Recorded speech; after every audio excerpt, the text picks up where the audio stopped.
शुरू करते हाँ उस दो जहान दे पालनहार का नाम लैके जो सब ते बहुत ही रहमतां और बख्शिशां करने वाला है। अज का सत्संग असी संत कबीर जी के बड़े प्यारे शब्द तो करांगे, क्योंकि कबीर साहब ने अपने एक शब्द के अंदर बड़ा प्यारा दसिया है कि जदों एक बार एक प्रेमी ने जाके कबीर साहब को पूछया कि इंसान को जीवन च गुरु की जरूरत होंदी है, पर इंसान को किसनों गुरु बनाना चाहिए है, कैसा गुरु इंसान का होना चाहिए है कि जिसनों वेदां का ज्ञान होवे, शास्त्रां का ज्ञान होवे या गीता का ज्ञान होवे। क्योंकि दुनिया के उत्ते बहुत धार्मिक शास्त्र है, बहुत धार्मिक पवित्र ग्रंथ है, तो कई बार इंसान की सोच होंदी है कि मैं किसनों गुरु बनावां कि जिसनों इस ग्रंथ का ज्ञान होवे या जिसनों इस चीज़ का ज्ञान होवे, इस चीज़ की समझ होवे।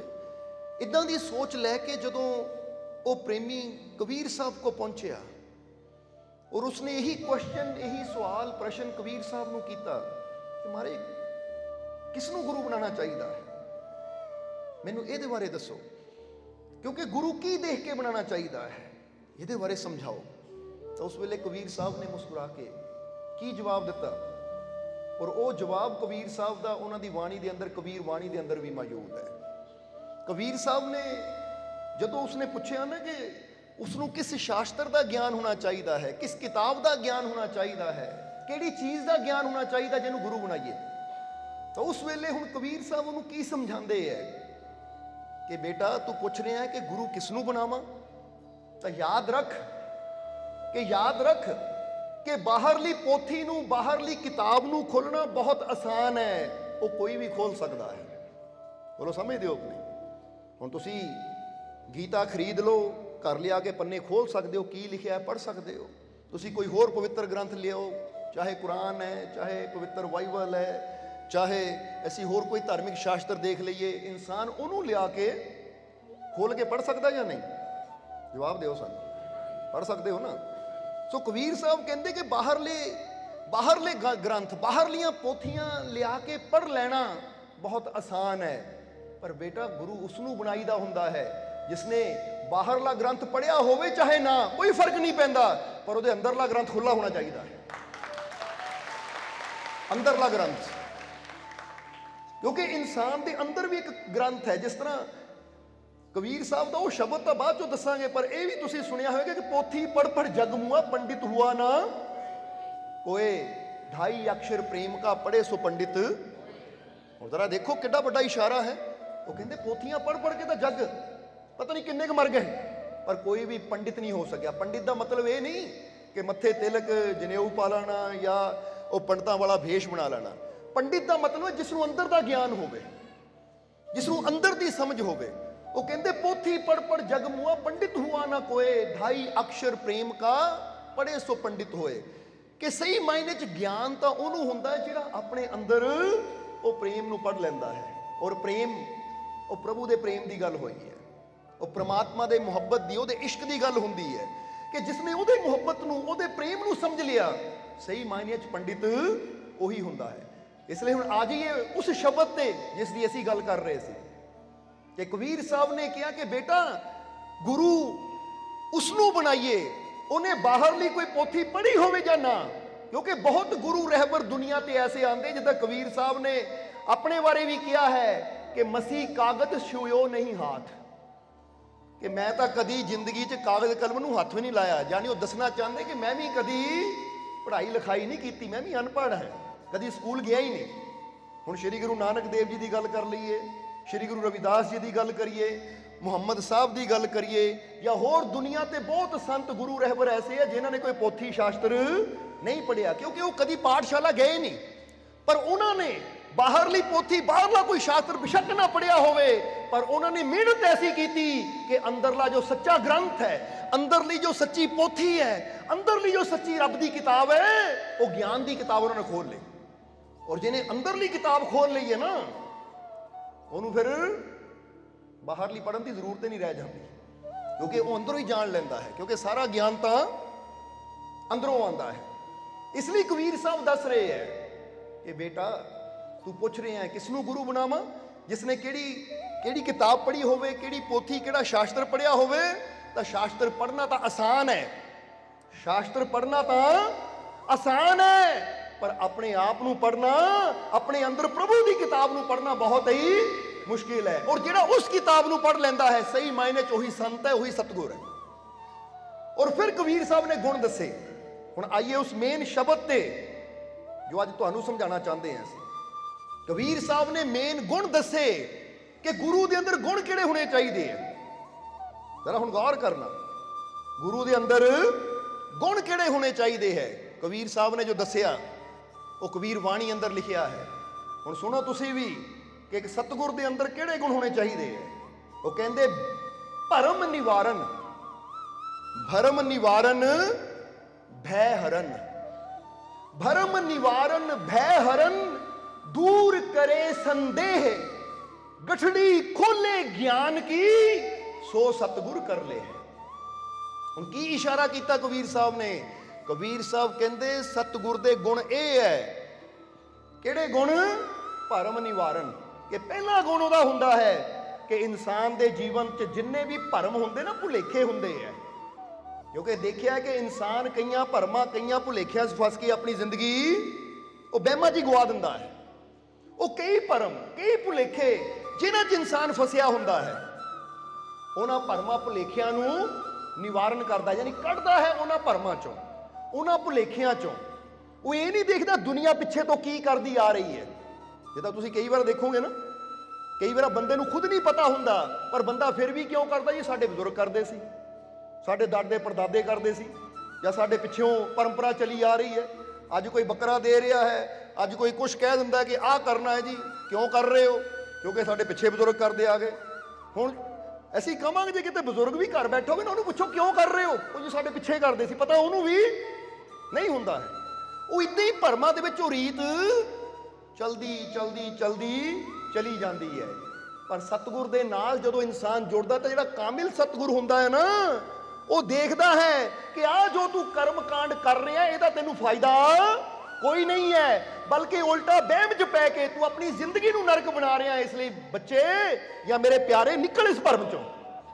ਉਸ ਭਰਮ ਨੂੰ ਤੋੜਦੇ ਹੈ, ਇਨਸਾਨ ਦੇ ਭੁਲੇਖੇ ਖਤਮ ਕਰਦੇ ਹੈ, ਔਰ ਉਹਨੂੰ ਜ਼ਿੰਦਗੀ ਖੁਸ਼ੀ ਨਾਲ ਜੀਣਾ ਸਿਖਾਉਂਦੇ ਹੈ, ਉਹਨੂੰ ਜ਼ਿੰਦਗੀ ਆਨੰਦ ਨਾਲ ਜੀਣਾ ਸਿਖਾਉਂਦੇ ਹੈ। ਇਸ ਲਈ ਜ਼ਰਾ ਸੋਚੋ, ਅੱਜ ਦੁਨੀਆ ਕਿੰਨੇ ਭਰਮਾਂ 'ਚ ਬੈਠੀ ਹੈ। ਹੁਣੇ ਇੱਕ ਜੀਵ ਨੇ ਬੇਨਤੀ ਕੀਤੀ ਕਿ ਮਾਲਕੋ ਸ਼ਾਦੀ ਕਰਨੀ ਹੈ ਪਰ ਕੁੜੀ ਮੰਗਲੀਕ ਹੈ, ਜਾਂ ਮਾਲਕੋ ਆਹ ਕਰਨਾ ਹੈ, ਕਿਸੇ ਨੇ ਕਿਹਾ ਜੀ ਪੈਂਚਕਾਂ ਹੈ। ਹੁਣ ਕੋਈ ਤੁਹਾਨੂੰ ਪੁੱਛੇ ਮੰਗਲੀਕ ਕੀ ਹੁੰਦਾ ਹੈ ਜਾਂ ਪੈਂਚਕਾਂ ਕੀ ਹੁੰਦੀਆਂ ਹੈ, ਪਤਾ ਕਿਸੇ ਨੂੰ? ਪਰ ਫਿਰ ਵੀ ਮੰਨਦੇ, ਬੋਲੋ ਹੈ ਕਿ ਨਹੀਂ? ਪਰ ਹੁਣ ਇਹੀ ਚੀਜ਼ ਹੈ ਕਿ ਪੈਂਚਕਾਂ, ਇਹ ਮੰਗਲੀਕ, ਇਹ ਦੋਸ਼, ਉਹ ਦੋਸ਼, ਗ੍ਰਹਿ ਦੋਸ਼, ਪਿੱਤਰ ਦੋਸ਼, ਇਹ ਦੋਸ਼, ਉਹ ਇਦਾਂ ਦੇ ਦੋਸ਼ਾਂ ਦੇ ਚੱਕਰਾਂ 'ਚ ਪਾ ਕੇ ਹੀ ਨਾ ਇਨਸਾਨ ਨੂੰ ਡਰਾਇਆ ਜਾਂਦਾ ਹੈ। ਇਦਾਂ ਦੇ ਚੱਕਰਾਂ ਵਿੱਚ ਪਾ ਕੇ ਹੀ ਇਨਸਾਨ ਨੂੰ ਕੀ ਕੀਤਾ ਜਾਂਦਾ ਹੈ? ਡਰਾਇਆ ਵੀ ਜਾਂਦਾ। ਔਰ ਜਦੋਂ ਇਨਸਾਨ ਡਰਦਾ ਹੈ ਨਾ, ਤਾਂ ਫਿਰ ਕੀ ਹੁੰਦਾ ਹੈ? ਫਿਰ ਇਨਸਾਨ ਤੋਂ ਜੋ ਮਰਜ਼ੀ ਕਰਾ ਲਓ। ਇਸ ਲਈ ਜਿਹੜੇ ਸੱਚੇ ਸੰਤ ਹੁੰਦੇ ਹੈ, ਹੁਣ ਅਸੀਂ ਆਪਣੀ ਗੱਲ ਕਰੀਏ ਤਾਂ ਅਸੀਂ ਨਾ ਪੈਂਚਕਾਂ ਦੀ ਫਿਕਰ ਕਰਦੇ ਹਾਂ, ਬੋਲੋ ਸਮਝਦੇ ਹੋ ਕਿ ਨਹੀਂ, ਨਾ ਕਿਸੇ ਹੋਰ ਚੀਜ਼ ਦੀ। ਕਿਉਂਕਿ ਸਾਨੂੰ ਪਤਾ ਹੈ ਕਿ ਅਗਰ ਉਹ ਸਾਡਾ ਮਾਲਿਕ, ਜਿੱਦਾਂ ਹੀ ਦੱਸੀਦਾ ਨਾ, ਜਬ ਮੇਰਾ ਮਾਲਿਕ ਮੇਰੇ ਸਾਥ ਹੈ ਤਾਂ ਡਰਨੇ ਕੀ।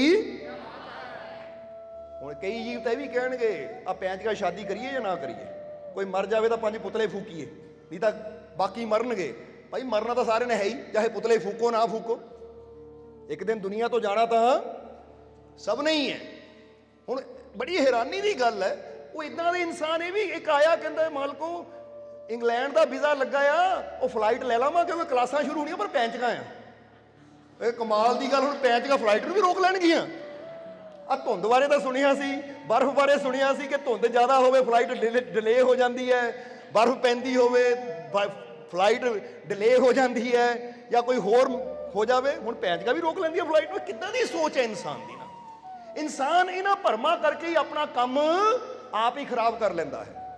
ਇਸ ਲਈ ਇੱਕ ਗੱਲ ਕਹਾਂਗੇ, ਜੇ ਮਾਲਿਕ ਨਾਲ ਜੁੜ ਗਏ ਹੋ ਨਾ, ਤਾਂ ਅੱਜ ਤੋਂ ਪਹਿਲੀ ਗੱਲ ਇਹ ਭਰਮ ਚੋਂ ਨਿਕਲੀਏ ਕਿ ਹੈ ਨਹੀਂ ਕੁਝ ਵੀ, ਕਿਉਂਕਿ ਇਹ ਸਾਰੀਆਂ ਚੀਜ਼ਾਂ ਪਹਿਲੀ ਗੱਲ ਹੈ ਹੀ ਨਹੀਂ। ਪਰ ਫਿਰ ਵੀ ਜੇ ਬੰਦਾ ਮੰਨਦਾ ਹੀ ਹੈ ਤਾਂ ਬਹੁਤ ਛੋਟੀਆਂ ਹੈ, ਔਰ ਮੇਰਾ ਮਾਲਿਕ ਬਹੁਤ बड़ा है। और बड़े ने हो के छोटिया तो की डरना, जो है उसने हो जाइए तो फिर उन्होंने चीज़ों तो की डरना जो है ही नहीं। इसलिए असी बैठे बैठे कदी सोचीदा हुंदा है, पता की सोचते हैं असी कि इंसान कितना बुजदिल है। इंसान कितना बुजदिल पता किहनूं कहंदे? डरपोक नूं, जिहदा दिल ही ना होवे, जिहड़ा माड़ी माड़ी गल तो डर जावे। कहंदे इंसान कितना बुजदिल है, कितना डरपोक है कि रात नूं सुत्तियां होइयां सपने च कुछ बुरी चीज नजर आ जावे तो डरदा है। हालांकि पता यह सपना ही है, हकीकत नहीं है। इंसान कितना बुजदिल है कि रात नूं सुत्तियां पिया सपने च कोई बुरी चीज आ जावे तो डरदा है। और कितना ना समझ है कि जागदिया होया बुरा करन लगे अपने रब तो नहीं डरदा। जिस तो डरना चाहिए है वो तो डरदा नहीं है। तो सपना जो कि है ही ख्वाब, कोई हकीकत नहीं है। हुण तुसीं सोचो सपने च मेरी लॉटरी निकली 5 करोड़ की, मैं फड़ के जा रहा तो अख खुल गई, सच सी तो 5 करोड़ कोल होना चाहिए है। बोलो समझते हो कि नहीं? उसले कहो नो जी सपना सी, ये की सच हुंदा है? तो सपने च कोई काला कुत्ता लत्त फड़ लवे या कोई भूत नजर आ जाए, मान को भूत क्यों आ रहा नजर, आ कुत्ते ने लत्त मेरी क्यों फड़ ली? वो बुरी चीज नूं पकड़ के तुरते हैं। तो भाई जे इनाम निकले तो भंगड़ा ही पा लेगा, डीजे डूजे ला लिया कर कि राती सपने ना 5 करोड़ की लॉटरी निकली, चलो पार्टी करिए। उसले करते हैं पार्टी, क्योंकि पता एक सपना है। तो जे दुख की गल नजर आ गई, सवेरे अख खोलो पानी के छिट्टे मारो, सपना सी, शुक्र है निकल गया बुरा टाइम, कोई बुरा सी चला गया। यही चीज हकीकत च हुंदी फिर गल दुख दी सी। हुण फर्ज करो सपने कुत्ते ने लत्त फड़ लई और बंदा सवेरे डॉक्टर को चला जाए, डॉक्टर साहब ला दिओ 5 टीके या 7 टीके या 14 टीके जिन्ने भी लगते हैं। डॉक्टर ने कहना की गल हुई? वो जी राती सपने कुत्ते ने लत्त फड़ ली सी, दंद मारिया इदा लहू निकलदा सी, हुण टीके तुसीं ला दिओ। डॉक्टर पागल है, वो सपना सी, सपने की गल नूं हकीकत में टीके लाने की लोड़ है। शुक्र कर हकीकत किसी कुत्ते ने लत्त नहीं फड़ी, नहीं तो फिर 14 टीके जरूर लगने सी। सो इंसान कितना डरपोक कह सकते हैं असी कि इन्ना ही यकीन है नहीं अपने मालिक ते, क्यों इन्ने डर डर के जिंदगी जीनी कि सपने च कोई माड़ा होवे तो अखां खोलो शुक्र है मेरे मालिक दा, ये हकीकत भी हो सकती सी पर मेरे मालिक ने सपने च ही कट दिता। शुक्र है, डरना की। पर नहीं जी सपने च मैनू किसी ने फड़ लिया, सपने च मैनू किसी ने किया, वो डरन की लोड़ नहीं है। सपना है और सपने नू सपना ही रहने दो, हकीकत बड़े ना दो उसको।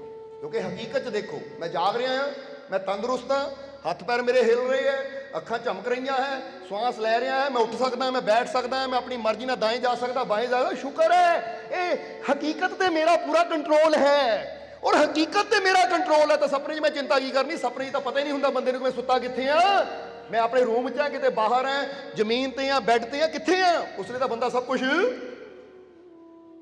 कह दो भुलिया होंगे कि नहीं, पर जागते हुए मैं सब कुछ देख सकता, मेरा कंट्रोल है। हाँ फिक्र तो आ कि जागते हुए मैं जाना एनू चाहता पर चीज़ खिंच के एनू ले जाती है। ओहो मैं तो इधर जाना सी, ये किहड़ी ताकत खिंच के लै गई हकीकत में, फिर तो बंदा कहता है ना। सो ऐसी डर के जिंदगी नहीं जीनी, फिर कहांगे डर के जिंदगी नहीं जीनी, बल्कि जिदा दसिया कि इंसान कितना बुजदिल कि सुत्तियां पिया रात नूं सपने च बुरी चीज देख के डरदा है, पर कितना ना समझ है कि जागदिया होया बुराई करन लगिया अपने रब तो नहीं डरदा। और डरना है तो जागदिया होया डरो कि मैं कोई बुरा काम नहीं करना, मैं कोई बुरी गल नहीं बोलनी, मैं किसी नूं गाली नहीं देनी, मैं किसी की निंदिया नहीं करनी, मैं कोई बुरा कर्म नहीं करना, क्योंकि मेरा रब मैनू देख रहा है। इनू कहते समझदारी। समझते हो कि नहीं? समझदार इंसान जागदिया होया जो होंदा है ना ਉਹਨੂੰ पकड़ता है कि हाँ भी ठीक है ये जागदिया होया है, हकीकत है। इसलिए इत्थे मैं एक एक कदम इस तरह उठाना है कि मेरे मालिक की खुशी मैनू हासिल होवे। मैं एक एक कदम इदा उठाना है कि मेरा एक एक कदम मैनू मेरे मालिक दे नेड़े लै जावे। मैं कोई इदा की गलती नहीं करनी कि अपने मालिक दी नज़रां चों गिर जावां। जिद्दां असीं एक लाइन कही दी इत्थे भी कहना चाहांगे कि ऐ मालिक मुझे अपनी नजरों में उठाकर रखना, फिर दुनिया चाहे नजर से गिराए या आसमान से, मुझे कोई फर्क नहीं पड़ता। कहते हैं मालिक ਦੁਨੀਆ ਮੈਨੂੰ ਗਿਰਾਵੇ ਆਪਣੀਆਂ ਨਜ਼ਰਾਂ ਚੋਂ, ਜਿੱਦਾਂ ਕਈ ਵਾਰ ਕਹਿ ਦਿੰਦੇ ਨਾ, ਲੈ ਵੀ ਤੂੰ ਗਿਰ ਗਿਆ ਮੇਰੀਆਂ ਨਜ਼ਰਾਂ ਚੋਂ, ਕੋਈ ਨਹੀਂ, ਦੁਨੀਆਦਾਰ ਦੀ ਨਜ਼ਰਾਂ ਚੋਂ ਗਿਰ ਵੀ ਗਿਆ ਤਾਂ ਮੈਨੂੰ ਕੋਈ ਫਰਕ ਨਹੀਂ ਪੈਂਦਾ। ਬੋਲੋ ਸਮਝਦੇ ਹੋ ਕਿ ਨਹੀਂ? ਕਿਉਂਕਿ ਦੁਨੀਆਦਾਰ ਦੀਆਂ ਨਜ਼ਰਾਂ ਚੋਂ ਤਾਂ ਉਹਨਾਂ ਗਿਰ ਜਾਣਾ ਜਿਹੜਾ ਉਹਦੀ ਖੁਸ਼ੀ ਦਾ ਕੰਮ ਹੀ ਨਹੀਂ ਕਰੇਗਾ। ਹੁਣ ਕੋਈ ਤੁਹਾਨੂੰ ਕਹੇ ਆਹ ਕੰਮ ਮੇਰਾ ਕਰ ਦੇ, ਤੁਸੀਂ ਕਹੋ ਮੈਂ ਨਹੀਂ ਕਰਨਾ, ਲੈ ਵੀ ਮੈਂ ਤਾਂ ਬੜਾ ਵਿਸ਼ਵਾਸ ਕੀਤਾ, ਤੂੰ ਤਾਂ ਗਿਰ ਗਿਆ ਮੇਰੀ ਨਜ਼ਰਾਂ ਚੋਂ, ਤੂੰ ਤਾਂ ਮੇਰੀ ਗੱਲ ਹੀ ਨਹੀਂ ਮੰਨੀ। ਹੁਣ ਜ਼ਰਾ ਗੌਰ ਕਰਨਾ, ਹੁਣ ਤੈਨੂੰ ਖੁਸ਼ ਕਰਨ ਦੀ ਖਾਤਰ ਬੰਦਾ ਉਹਨੂੰ ਕਵੇ ਹੁਣ ਤੇਰਾ ਕੰਮ ਇਦਾਂ ਦਾ, ਤੈਨੂੰ ਖੁਸ਼ ਕਰਨ ਦੀ ਖਾਤਰ ਕੀ ਮੈਂ ਆਪਣੀਆਂ ਰੱਬ ਦੀਆਂ ਨਜ਼ਰਾਂ ਚੋਂ ਗਿਰ ਜਾਵਾਂ? ਉਹ ਜਿਹਨੇ ਹਰ ਜਗ੍ਹਾ ਮੈਨੂੰ ਸੰਭਾਲਣਾ ਹੈ, ਜਿਹਨੇ ਹਰ ਜਗ੍ਹਾ ਮੇਰੀ ਰੱਖਿਆ ਕਰਨੀ ਹੈ, ਕੁਝ ਵੀ ਹੋ ਸਕਦਾ ਹੈ, ਪਰ ਮੈਂ ਕੋਈ ਇਦਾਂ ਦਾ ਕੰਮ ਨਹੀਂ ਕਰਨਾ ਕਿ ਆਪਣੇ ਮਾਲਕ ਦੀ ਨਜ਼ਰਾਂ ਚੋਂ ਗਿਰ ਜਾਵਾਂ। ਤੇਰੀਆਂ ਨਜ਼ਰਾਂ ਚੋਂ 100 ਵਾਰ ਗਿਰਾਂ ਪਰਵਾਹ ਨਹੀਂ, ਉਹ ਨਾ गिरावे अपनी नजरों चो। इसलिए ऐ मालिक मुझे अपनी नजरों में उठाकर रखना। यही बेनती करया करो कि मालिक अपनी नजरें उच्चा रखी, अपने दिल के करीब रखी, फिर दुनिया की कोई परवाह नहीं, ये चाहे नजर चो गिरावे चाहे आसमान तो। आसमान का मतलब कि तो बंदा धक्का भी दे देगा ना तो कोई फिक्र नहीं, क्योंकि जो ओदियां नजर उच्चा है ना फिर वो मालिक उन्होंने कभी गिरन दिंदा ही नहीं। कहते गिरा दूं, और जेड़ा मेरा हो गया पूरी दुनिया भी जोर ला लावे उन्हें गिरन, वो फिर कभी गिरदा ही नहीं। अं तो दसिया प्रहलाद नूं ਉਹਦੇ ਆਪਣੇ पिता ने किन्ने मारन के यत्न किए, कभी पहाड़ तो गिराया, कभी सप्पां बिच्छुआं की कोठरी च रखिया, कभी अग विच उहनूं साड़न की कोशिश की गई, किन्ने यत्न किए, पर प्रहलाद का बाल भी विंगा नहीं होया। पहाड़ तो गिराया सी पर गिरन दिता ਉਹਦੇ मालिक ने, ਉਹਦੇ प्यारे प्रभु ने, क्योंकि विश्वास सी कि बाप दी नज़रां च बेशक वो पुत कपूत लगदा सी, तू मेरा बच्चा है ही नहीं, तू तो मेरा दुश्मन है, तू मेरी गल नहीं मानदा, पर प्रहलाद नूं पता सी जे बाप दी गल मन्नी तो अपने रब दी नज़रां चों गिर जाना मैं। इसलिए उन्हें अपने बाप नूं इक्को ही गल कह दी कि ऐ पिता तू गलत है, तो गलत का साथ मैं कदी नहीं दे सकता, और मेरा मालिक मेरा परमात्मा मेरा प्रभु सही है तो मैं सही दे नाल है। हुण तू चाहे जिथों मर्जी गिरा, तू मेरा कुछ नहीं बिगाड़ सकता, क्योंकि जिन्हों उन्हें संभालिया है, जिन्हों उन्हें थामिया है, जिन्हों उन्हें उठाया है, कोई ताकत उन्होंने गिरा नहीं सकती। इन्हों कहते हैं फानूस बन के जिसकी हिफाजत हवा करे, वो शम्मा क्या बुझे जिसे रोशन खुदा करे। कहते ना मोमबत्ती जगदी है, शम्मा चाहे कोई दीवा है चिराग है, जे खुदा ही हुक्म कर दे तू जगना आ, हवा नूं कह दे इनू नहीं बुझा सकती, तो जिन्ने मर्जी तूफान आन वो हवा आप ही उसकी रक्षा करेगी, आप ही उसकी संभाल करेगी, क्योंकि हवा भी उसले मित्र बन जाती है, दुश्मन भी दोस्त बन जाते हैं जदों सच्चा रब नाल खड़ा हो। इस करके दुनिया की फिक्र नहीं कि दुनिया नजर तो गिरावे चाहे आसमान तो, बस इको ही काम करना कि मालिक कोई इदां दा कर्म ना होवे, कोई इदां दी गलती ना होवे, उस रास्ते ना तोरी कि मैं तेरियां नजरों जो गिर जावां, बस तेरियां नजरें सदा उच्चा रवां। इसलिए समझ लेना इस चीज को। फिर कहांगे कि डरना है तो पाप तो डरिए, बुराई तो डरिए कि किते मैं वो कर्म ना करा कि मेरे मालिक की रहमत में तो दूर हो जावे।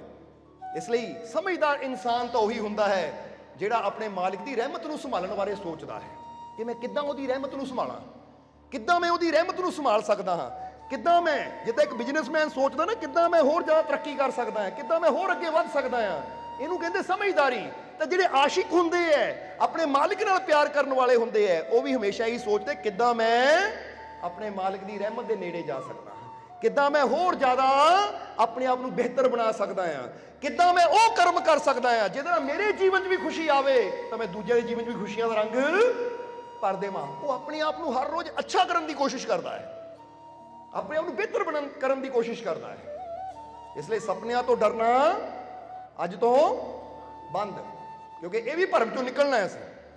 समझते हो कि नहीं? कोई बुरा है भुल जाओ, कोई चंगी गल है याद रखो, आह मजा आ गया, बहुत वधिया गल सी, क्योंकि जिहड़ी चीज याद करके खुशी मिले उन्होंने बार बार याद करो, तो जिहड़ी चीज याद करके दुख आवे तकलीफ आवे रोना आवे वो चीज नूं उसे वेले भुल्लण की कोशिश करो, छड्डण की कोशिश करो। जिद्दां एक रिसर्च हुई जरा समझना, कहते जापान के अंदर एक रिसर्च हुई 30 आदमियों ते, 30 आदमियों ते की रिसर्च हुई कि 30 आदमी बुलाए गए और वो 30 नूं एक कागज़ का टुकड़ा दिता गया, किसी नूं नहीं पता च की लिखिया है, यानी कल्ले कल्ले नूं पर्ची दी गई और फिर कहा गया कि तुसीं सारिਆਂ ने अखां बंद करके बैठना है ਔਰ ਜੋ ਇਸ ਪਰਚੀ 'ਚ ਲਿਖਿਆ ਹੈ ਉਹ ਕਰਨ ਦੀ ਕੋਸ਼ਿਸ਼ ਕਰਨੀ ਹੈ। ਜ਼ਰਾ ਸਮਝਣਾ, 30 ਆਦਮੀਆਂ ਨੂੰ ਕੀ ਕਿਹਾ ਗਿਆ ਕਿ ਅੱਖਾਂ ਬੰਦ ਕਰਕੇ ਬਹਿ ਜਾਣਾ, ਔਰ ਜੋ ਇਸ ਪਰਚੀ 'ਚ ਲਿਖਿਆ ਗਿਆ ਹੈ ਬਸ ਉਹ ਤੁਸੀਂ ਕਰਨਾ ਹੈ। ਇਹਨੂੰ ਪਹਿਲਾਂ ਪੜ੍ਹ ਲਓ ਔਰ ਫਿਰ ਅੱਖਾਂ ਬੰਦ ਕਰਕੇ ਬੈਠ ਕੇ ਕਰੋ। ਹੁਣ ਕਹਿੰਦੇ ਹੈ ਉਹਨਾਂ ਨੇ ਪਰਚੀ ਲਈ, ਪੜ੍ਹੀ ਔਰ ਅੱਖਾਂ ਬੰਦ ਕਰਕੇ ਬਹਿ ਗਏ। ਕਮਰਾ ਬਿਲਕੁਲ ਸ਼ਾਂਤ ਸੀ, ਵਿੱਚ ਇੱਕ ਨਾ ਮਿਊਜ਼ਿਕ ਚੱਲ ਰਿਹਾ ਸੀ, ਮੱਧਮ ਜਿਹਾ ਮਿਊਜ਼ਿਕ, ਲਾਈਟ ਜਿਹਾ ਸੰਗੀਤ ਚੱਲ ਰਿਹਾ ਸੀ। ਸਮਝਣਾ ਜ਼ਰਾ ਕਿ ਮੱਧਮ ਜਿਹਾ ਸੰਗੀਤ ਚੱਲ ਰਿਹਾ ਸੀ, ਲਾਈਟ ਮਿਊਜ਼ਿਕ, ਔਰ ਉਹ ਸਾਰੇ ਬਹਿ ਗਏ, ਸਾਰੇ ਬੈਠ ਗਏ। ਔਰ ਉਹਨਾਂ ਨੂੰ ਕਿਹਾ ਪਰਚੀ ਪੜ੍ਹ ਕੇ ਆਪਣੀ ਜੇਬ 'ਚ ਰੱਖ ਲੈਣੀ ਔਰ ਫਿਰ ਜੋ ਇਹ 'ਚ ਲਿਖਿਆ ਉਹ ਕਰਨਾ। ਅੱਧੇ ਘੰਟੇ ਦਾ ਟਾਈਮ ਹੈ, ਇਸ ਲਈ ਜੋ ਇਹ 'ਚ ਕਿਹਾ ਉਹ ਫੀਲ ਕਰਨਾ। ਹੁਣ ਉਹਨਾਂ ਨੇ ਇਕੱਲੇ ਨੇ ਪਰਚੀ ਪੜ੍ਹੀ ਔਰ ਨਾ ਇਹ ਵੀ ਕਿਹਾ ਕਿਸੇ ਨੂੰ ਦੱਸਣਾ ਨਹੀਂ ਹੈ ਕਿ ਇਹਦੇ 'ਚ ਲਿਖਿਆ ਕੀ ਹੈ। ਤੁਸੀਂ ਪੜ੍ਹੋ, ਪੜ੍ਹ ਕੇ ਜੇਬ 'ਚ ਪਾ ਲਓ, ਅੱਖਾਂ ਬੰਦ ਕਰਕੇ ਬਹਿ ਜਾਓ ਔਰ ਜੋ ਲਿਖਿਆ ਉਹ ਕਰੋ। ਹੁਣ ਇਸੇ ਤਰ੍ਹਾਂ ਸਾਰੇ ਬਹਿ ਗਏ, 30 ਦੇ 30 ਆਦਮੀ ਬਹਿ ਗਏ। ਹੁਣ 30 ਦੇ 30 ਆਦਮੀ ਬੈਠੇ। ਜਦੋਂ ਬੈਠਿਆਂ ਨੂੰ 10 ਮਿੰਟ ਹੋਏ ਤਾਂ ਫਿਰ ਇੱਕ ਚੈੱਕ ਕਰਨ ਵਾਲੇ ਨੇ ਵੀਡੀਓ ਬਣਾਉਣੀ ਸੀ ਉਹਨਾਂ ਦੀ। ਬੋਲੋ ਸਮਝਦੇ ਹੋ ਕਿ ਨਹੀਂ? ਉਹਨੇ ਅੰਦਰ ਜਾ ਕੇ ਵੀਡੀਓ ਬਣਾਈ ਤਾਂ ਕੀ ਨਜ਼ਰ ਆਇਆ ਕਿ 20 ਆਦਮੀ ਮੁਸਕਰਾ ਰਹੇ ਹੈ, ਉਹਨਾਂ ਦੇ ਚਿਹਰੇ ਤੇ ਸਮਾਈਲ ਹੈ, ਅੱਖਾਂ ਬੰਦ ਹੈ, ਮਿਊਜ਼ਿਕ ਚੱਲ ਰਿਹਾ ਹੈ ਪਰ ਚਿਹਰੇ ਤੇ ਮੁਸਕਰਾਹਟ, ਸਮਾਈਲ ਹੈ।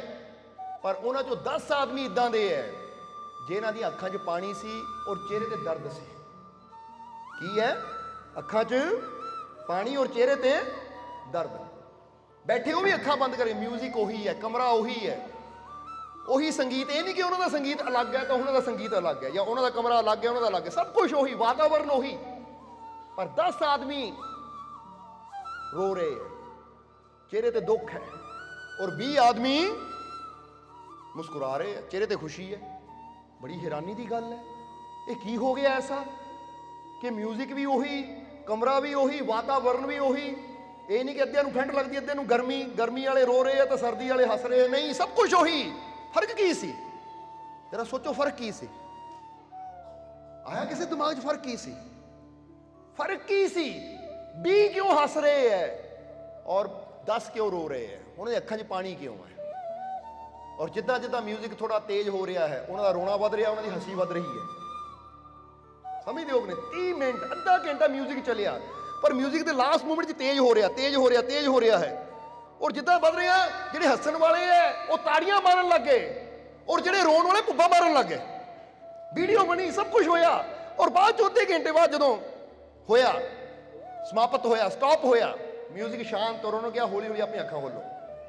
ਤਾਂ ਜਿਹੜੇ 20 ਸੀ એનર્ਜੀ ਨਾਲ ਭਰੇ ਹੋਏ, ਖੁਸ਼ ਸੀ, ਉਹ ਹਰ ਕੰਮ ਕਰਨ ਨੂੰ ਤਿਆਰ, ਨੱਚਣ ਨੂੰ ਤਿਆਰ, ਭੰਗੜਾ ਪਾਉਣ ਨੂੰ ਤਿਆਰ, ਦੌੜਨ ਨੂੰ ਤਿਆਰ। ਤਾਂ ਜਿਹੜੇ 10 ਸੀ ਨਾ, ਉਹ ਤਾਂ ਇਦਾਂ ਸੀ ਜਿੱਦਾਂ ਕਿਸੇ ਨੇ ਨਿਚੋੜ ਕੇ ਰੱਖ ਦਿੱਤਾ ਹੁੰਦਾ, ਕੱਪੜੇ ਨੂੰ ਨਿਚੋੜਿਆ ਹੁੰਦਾ ਨਾ, ਐਨ ਕੱਪੜੇ ਨੂੰ ਇਦਾਂ ਕਿ ਬਲ ਜੇ ਪਏ ਹੁੰਦੇ। ਉਹ ਤਾਂ ਕਹਿੰਦੇ ਹੁਣ ਘਰ ਹੀ ਲੈ ਜਾਓ ਸਾਨੂੰ, ਕਿਉਂਕਿ ਅੰਦਰ ਟੁੱਟ ਗਏ, ਰੋ ਕੇ, ਦੁਖੀ ਹੋ ਕੇ ਬੁਰਾ ਹਾਲ ਹੋ ਗਿਆ, ਇਦਾਂ ਲੱਗਦਾ ਭਾਰ ਹੀ ਭਾਰਾ, ਸਰੀਰ ਭਾਰਾ ਹੋ ਗਿਆ। ਹੁਣ ਜਿਸ ਵੇਲੇ ਚੀਜ਼ ਹੋਈ ਤਾਂ ਰਿਸਰਚ ਕੀ ਹੋਈ, ਉਹਨਾਂ ਨੂੰ ਕਿ ਆਪਣੀਆਂ ਪਰਚੀਆਂ ਕੱਢੋ ਹੁਣ ਜੋ ਜੇਬਾਂ 'ਚ ਸੀ। ਹੁਣ ਜਦੋਂ ਪਰਚੀ ਕੱਢੀ ਗਈ, 20 ਆਦਮੀਆਂ ਦੀ ਪਰਚੀ ਜਦੋਂ ਪੜ੍ਹੀ ਗਈ ਤਾਂ ਉੱਤੇ ਲਿਖਿਆ ਸੀ ਕਿ ਆਰਾਮ ਨਾਲ, ਸ਼ਾਂਤੀ ਨਾਲ ਬਹਿ ਕੇ ਇਹ ਅੱਧਾ ਘੰਟਾ ਤੁਸੀਂ ਆਪਣੇ ਜੀਵਨ 'ਚ ਜੋ ਵੀ ਅੱਛਾ ਹੋਇਆ ਹੈ, ਜੋ ਵੀ ਖੁਸ਼ੀ ਦੀ ਗੱਲ ਹੈ, ਜੋ ਤੁਹਾਨੂੰ ਖੁਸ਼ੀ ਦੇਵੇ ਉਹਦੇ ਬਾਰੇ ਸੋਚ ਕੇ ਖੁਸ਼ ਹੋਵੋ। ਜੋ ਤੁਹਾਨੂੰ ਅੱਛਾ ਲੱਗੇ, ਜਿੱਦਾਂ ਹੁਣ ਫਰਜ਼ ਕਰੋ ਮਾਂ ਨੂੰ ਅੱਛਾ ਲੱਗਦਾ ਆਪਣੇ ਬੱਚੇ ਨਾਲ ਖੇਡਣਾ, ਜਾਂ ਇੱਕ ਇਨਸਾਨ ਨੂੰ ਅੱਛਾ ਲੱਗਦਾ ਹੈ ਕੋਈ ਹੋਰ ਚੀਜ਼, ਕਿ ਮੈਂ ਪਹਾੜਾਂ ਤੇ ਜਾ ਰਿਹਾ ਹਾਂ, ਕਿ ਜੋ ਵੀ ਅੱਛਾ ਲੱਗਦਾ ਹੈ ਉਹਦੇ ਬਾਰੇ ਸੋਚ ਕੇ ਖੁਸ਼ ਹੋਵੋ। ਬੋਲੋ ਸਮਝਦੇ ਹੋ ਕਿ ਨਹੀਂ? ਜਰਾ ਤੁਸੀਂ ਵੀ ਸੋਚ ਕੇ ਦੇਖੋ ਕਿ ਕਿਹੜੀ ਚੀਜ਼ ਤੁਹਾਨੂੰ ਖੁਸ਼ੀ ਦਿੰਦੀ ਹੈ।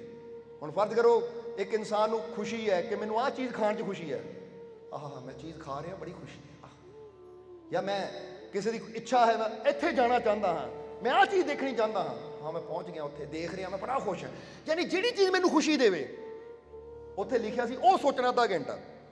ਕੋਈ ਤੁਹਾਡੇ ਨਾਲ ਖੁਸ਼ੀ ਦੀ ਘਟਨਾ ਹੋਈ ਹੈ ਉਹ ਸੋਚਣੀ ਹੈ, ਜੋ ਤੁਹਾਨੂੰ ਖੁਸ਼ੀ ਦੇਵੇ, ਹਸਾਵੇ।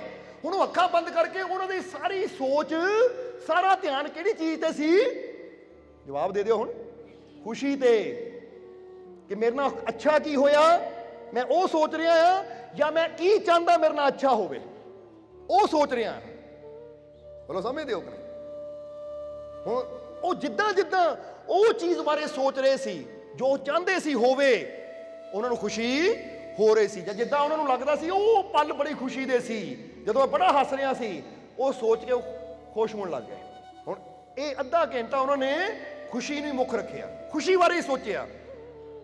ਔਰ ਜਿਹੜੇ ਦੂਜੇ ਸੀ ਉਹਨਾਂ ਦੀ ਪਰਚੀ ਤੇ ਦੱਸਣਾ ਤੇ ਕੀ ਲਿਖਿਆ ਸੀ ਕਿ ਜੋ ਤੁਹਾਡੇ ਜੀਵਨ 'ਚ ਸਭ ਤੋਂ ਬੁਰਾ ਹੋਇਆ ਹੈ ਨਾ, ਜਿਹਨੇ ਤੁਹਾਨੂੰ ਤਕਲੀਫ ਦਿੱਤੀ ਹੋਵੇ, ਜਿਹਨੇ ਤੁਹਾਨੂੰ ਦੁੱਖ ਦਿੱਤਾ ਹੋਵੇ, ਉਹਦੇ ਬਾਰੇ ਸੋਚੋ, ਜਾਂ ਕੀ ਤੁਹਾਡੇ ਨਾਲ ਬੁਰਾ ਹੋ ਸਕਦਾ ਉਹਦੇ ਬਾਰੇ ਸੋਚੋ।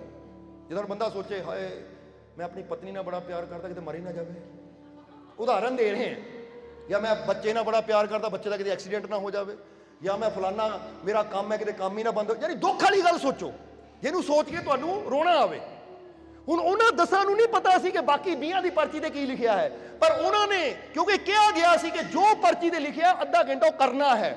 ਹੁਣ ਉਹਨਾਂ ਨੇ 10 ਨੇ ਆਪਣਾ ਪੂਰਾ ਧਿਆਨ ਕਾਤੇ ਲਾ ਦਿੱਤਾ, ਦੁੱਖ ਤੇ, ਕਿ ਮੇਰੇ ਨਾਲ ਕੀ ਮਾੜਾ ਹੋਇਆ, ਕਿਸੇ ਨੇ ਮੈਨੂੰ ਗਾਲੀ ਦਿੱਤੀ, ਕੋਈ ਮੇਰੀ ਮੌਤ ਹੋ ਗਈ, ਕੋਈ ਮੈਨੂੰ ਘਾਟਾ ਪੈ ਗਿਆ, ਜਿੱਥੋਂ ਮੈਂ ਬੜਾ ਦੁਖੀ ਹੋਇਆ ਉਹ ਗੱਲ ਯਾਦ ਕਰੋ, ਹਾਂ ਬੜਾ ਦੁਖੀ, ਜਾਂ ਮੇਰੇ ਨਾਲ ਕੀ ਬੁਰਾ ਹੋ ਸਕਦਾ ਹੈ। ਪਤਨੀ ਬਾਰੇ ਕਿਹਾ, ਪਤੀ ਬਾਰੇ ਵੀ ਕਹਿ ਦਿੰਦੇ ਨਾ, ਇਹ ਕਹਿਣਾ ਕਿਤੇ ਮੇਰੇ ਪਤੀ ਨੂੰ ਕੁਛ ਨਾ ਹੋ ਜਾਵੇ, ਜਾਂ ਕਿਤੇ ਮੇਰਾ ਫਲਾਨਾ ਨਾ ਕੁਛ ਹੋ ਜਾਵੇ। ਜ਼ਰਾ ਸਮਝਣਾ ਸਾਰਿਆਂ ਨੇ ਕਿ ਉਹ ਚੀਜ਼ ਬਾਰੇ ਜਿਹਨੂੰ ਸੋਚ ਕੇ ਤੁਹਾਨੂੰ ਤਕਲੀਫ ਹੋਵੇ। ਤਾਂ ਉਹਨਾਂ ਨੇ ਅੱਧਾ ਘੰਟਾ ਕਿਹੜੀ ਚੀਜ਼ ਵੱਲ ਧਿਆਨ ਲਗਾਇਆ, ਦੁੱਖ ਵੱਲ। ਤਾਂ ਹੁਣ ਦੇਖੋ, ਕਮਰਾ ਉਹੀ, ਮਿਊਜ਼ਿਕ ਉਹੀ, ਵਾਤਾਵਰਨ ਉਹੀ, ਸਭ ਕੁਝ ਉਹੀ, ਪਰ ਇੱਕ ਟੀਮ, 20 ਬੰਦਿਆਂ ਦੀ ਟੀਮ ਅੱਧਾ ਘੰਟਾ ਖੁਸ਼ੀ ਨਾਲ, એનર્ਜੀ ਨਾਲ ਭਰ ਗਈ, ਕਿਉਂਕਿ ਸਿਰਫ ਸੋਚਿਆ ਬੈਠਿਆਂ ਨੇ ਖੁਸ਼ੀ ਬਾਰੇ।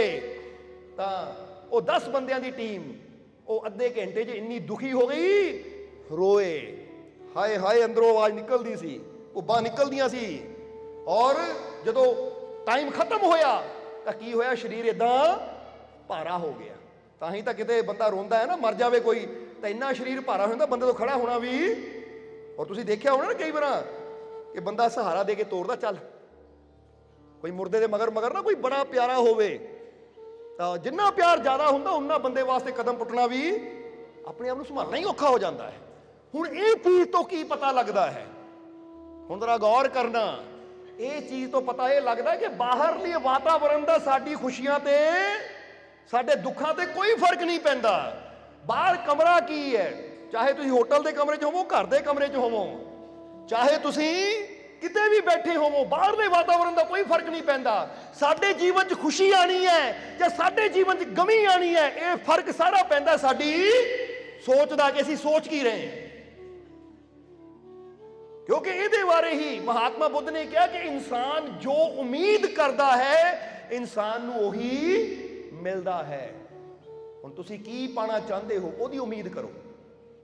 ਇਨਸਾਨ ਚਾਹੁੰਦਾ ਤਾਂ ਜਿੱਦਾਂ ਦੱਸਿਆ ਨਾ ਕਾਮਯਾਬੀ ਹੈ, ਪਰ ਉਮੀਦ ਕਾਹਦੀ ਹੁੰਦੀ ਹੈ, ਉਹ ਕਿਤੇ ਬੁਰਾ ਨਾ ਹੋ ਜਾਵੇ, ਪਤਾ ਨਹੀਂ ਅੱਜ ਰਾਤ ਨੂੰ ਨੀਂਦ ਆਣੀ ਕਿ ਨਹੀਂ ਆਣੀ, ਪਤਾ ਨਹੀਂ ਕੰਮ 'ਚ ਸਫਲਤਾ ਮਿਲਣੀ ਕਿ ਨਹੀਂ ਮਿਲਣੀ। ਸੋਚਦਾ ਬੁਰਾ ਹੈ ਤਾਂ ਚਾਹੁੰਦਾ ਅੱਛਾ ਹੈ, ਕਿੱਦਾਂ ਹੋਏਗਾ। ਹੁਣ ਉਹੀ ਗੱਲ ਹੈ ਨਾ, ਸੋਚੀ ਦੁੱਖ ਬਾਰੇ ਜਾਈਏ ਤਾਂ ਚਾਹੀਏ ਜੀਵਨ 'ਚ ਖੁਸ਼ੀ ਆਵੇ। ਤਾਂ ਚੰਗੇ ਭਲੇ 10 ਆਦਮੀ ਜਿਨ੍ਹਾਂ ਨੂੰ ਕੋਈ ਗਮ ਨਹੀਂ ਸੀ, ਪਰ ਉਹ ਗਮ ਬਾਰੇ, ਦੁੱਖ ਬਾਰੇ ਸੋਚਣ ਨਾਲ ਹੀ ਅੱਧਾ ਘੰਟਾ ਉਹਨਾਂ ਦਾ ਗਮਗੀਨ ਹੋ ਗਿਆ। ਤਾਂ ਉਹ 20 ਆਦਮੀ ਜਿਨ੍ਹਾਂ ਨੂੰ ਕੋਈ ਦੁੱਖ ਨਹੀਂ ਸੀ, ਕੋਈ ਖੁਸ਼ੀ ਨਹੀਂ ਸੀ, ਪਰ ਉਹਨਾਂ ਨੇ ਖੁਸ਼ੀ ਬਾਰੇ ਸੋਚਿਆ ਤਾਂ ਉਹਨਾਂ ਦੀ એનર્ਜੀ ਵੱਧ ਗਈ। ਹੁਣ ਤੁਸੀਂ એનર્ਜੀ ਵਧਾਉਣਾ ਚਾਹੁੰਦੇ ਹੋ, ਘਟਾਣਾ? ਫਿਰ ਅੱਜ ਤੋਂ ਸਾਡੀ ਗੱਲ ਇੱਕ ਮੰਨ ਲਓ ਕਿ ਦੁੱਖ ਬਾਰੇ ਸੋਚਣਾ ਬੰਦ ਕਰ ਦਈਏ। ਜੇ ਦੁੱਖ ਹੈ ਵੀ ਨਾ, ਸੋਚਣਾ ਬੰਦ ਕਰੀਏ। ਇਹ ਸੋਚੀਏ ਕੋਈ ਨਹੀਂ ਅੱਜ ਦੁੱਖ ਹੈ, ਪਰ ਮੈਂ ਦੁੱਖ ਬਾਰੇ ਨਹੀਂ ਸੋਚਣਾ, ਮੈਂ ਸੋਚਣਾ ਆਪਣੇ ਮਾਲਕ ਦੀ ਰਹਿਮਤ ਬਾਰੇ, ਕਿ ਰਹਿਮਤ ਆ ਗਈ, ਆ ਗਈ, ਆ ਗਈ, ਆ ਗਈ, ਆ ਗਈ, ਆ ਗਈ। ਏਦਾਂ ਰਹਿਮਤ ਬਾਰੇ ਸੋਚਣਾ। ਭਾਵੇਂ ਘਰ ਇਕੱਲੇ ਬੈਠੇ ਬੈਠੇ ਕਰ ਲਓ।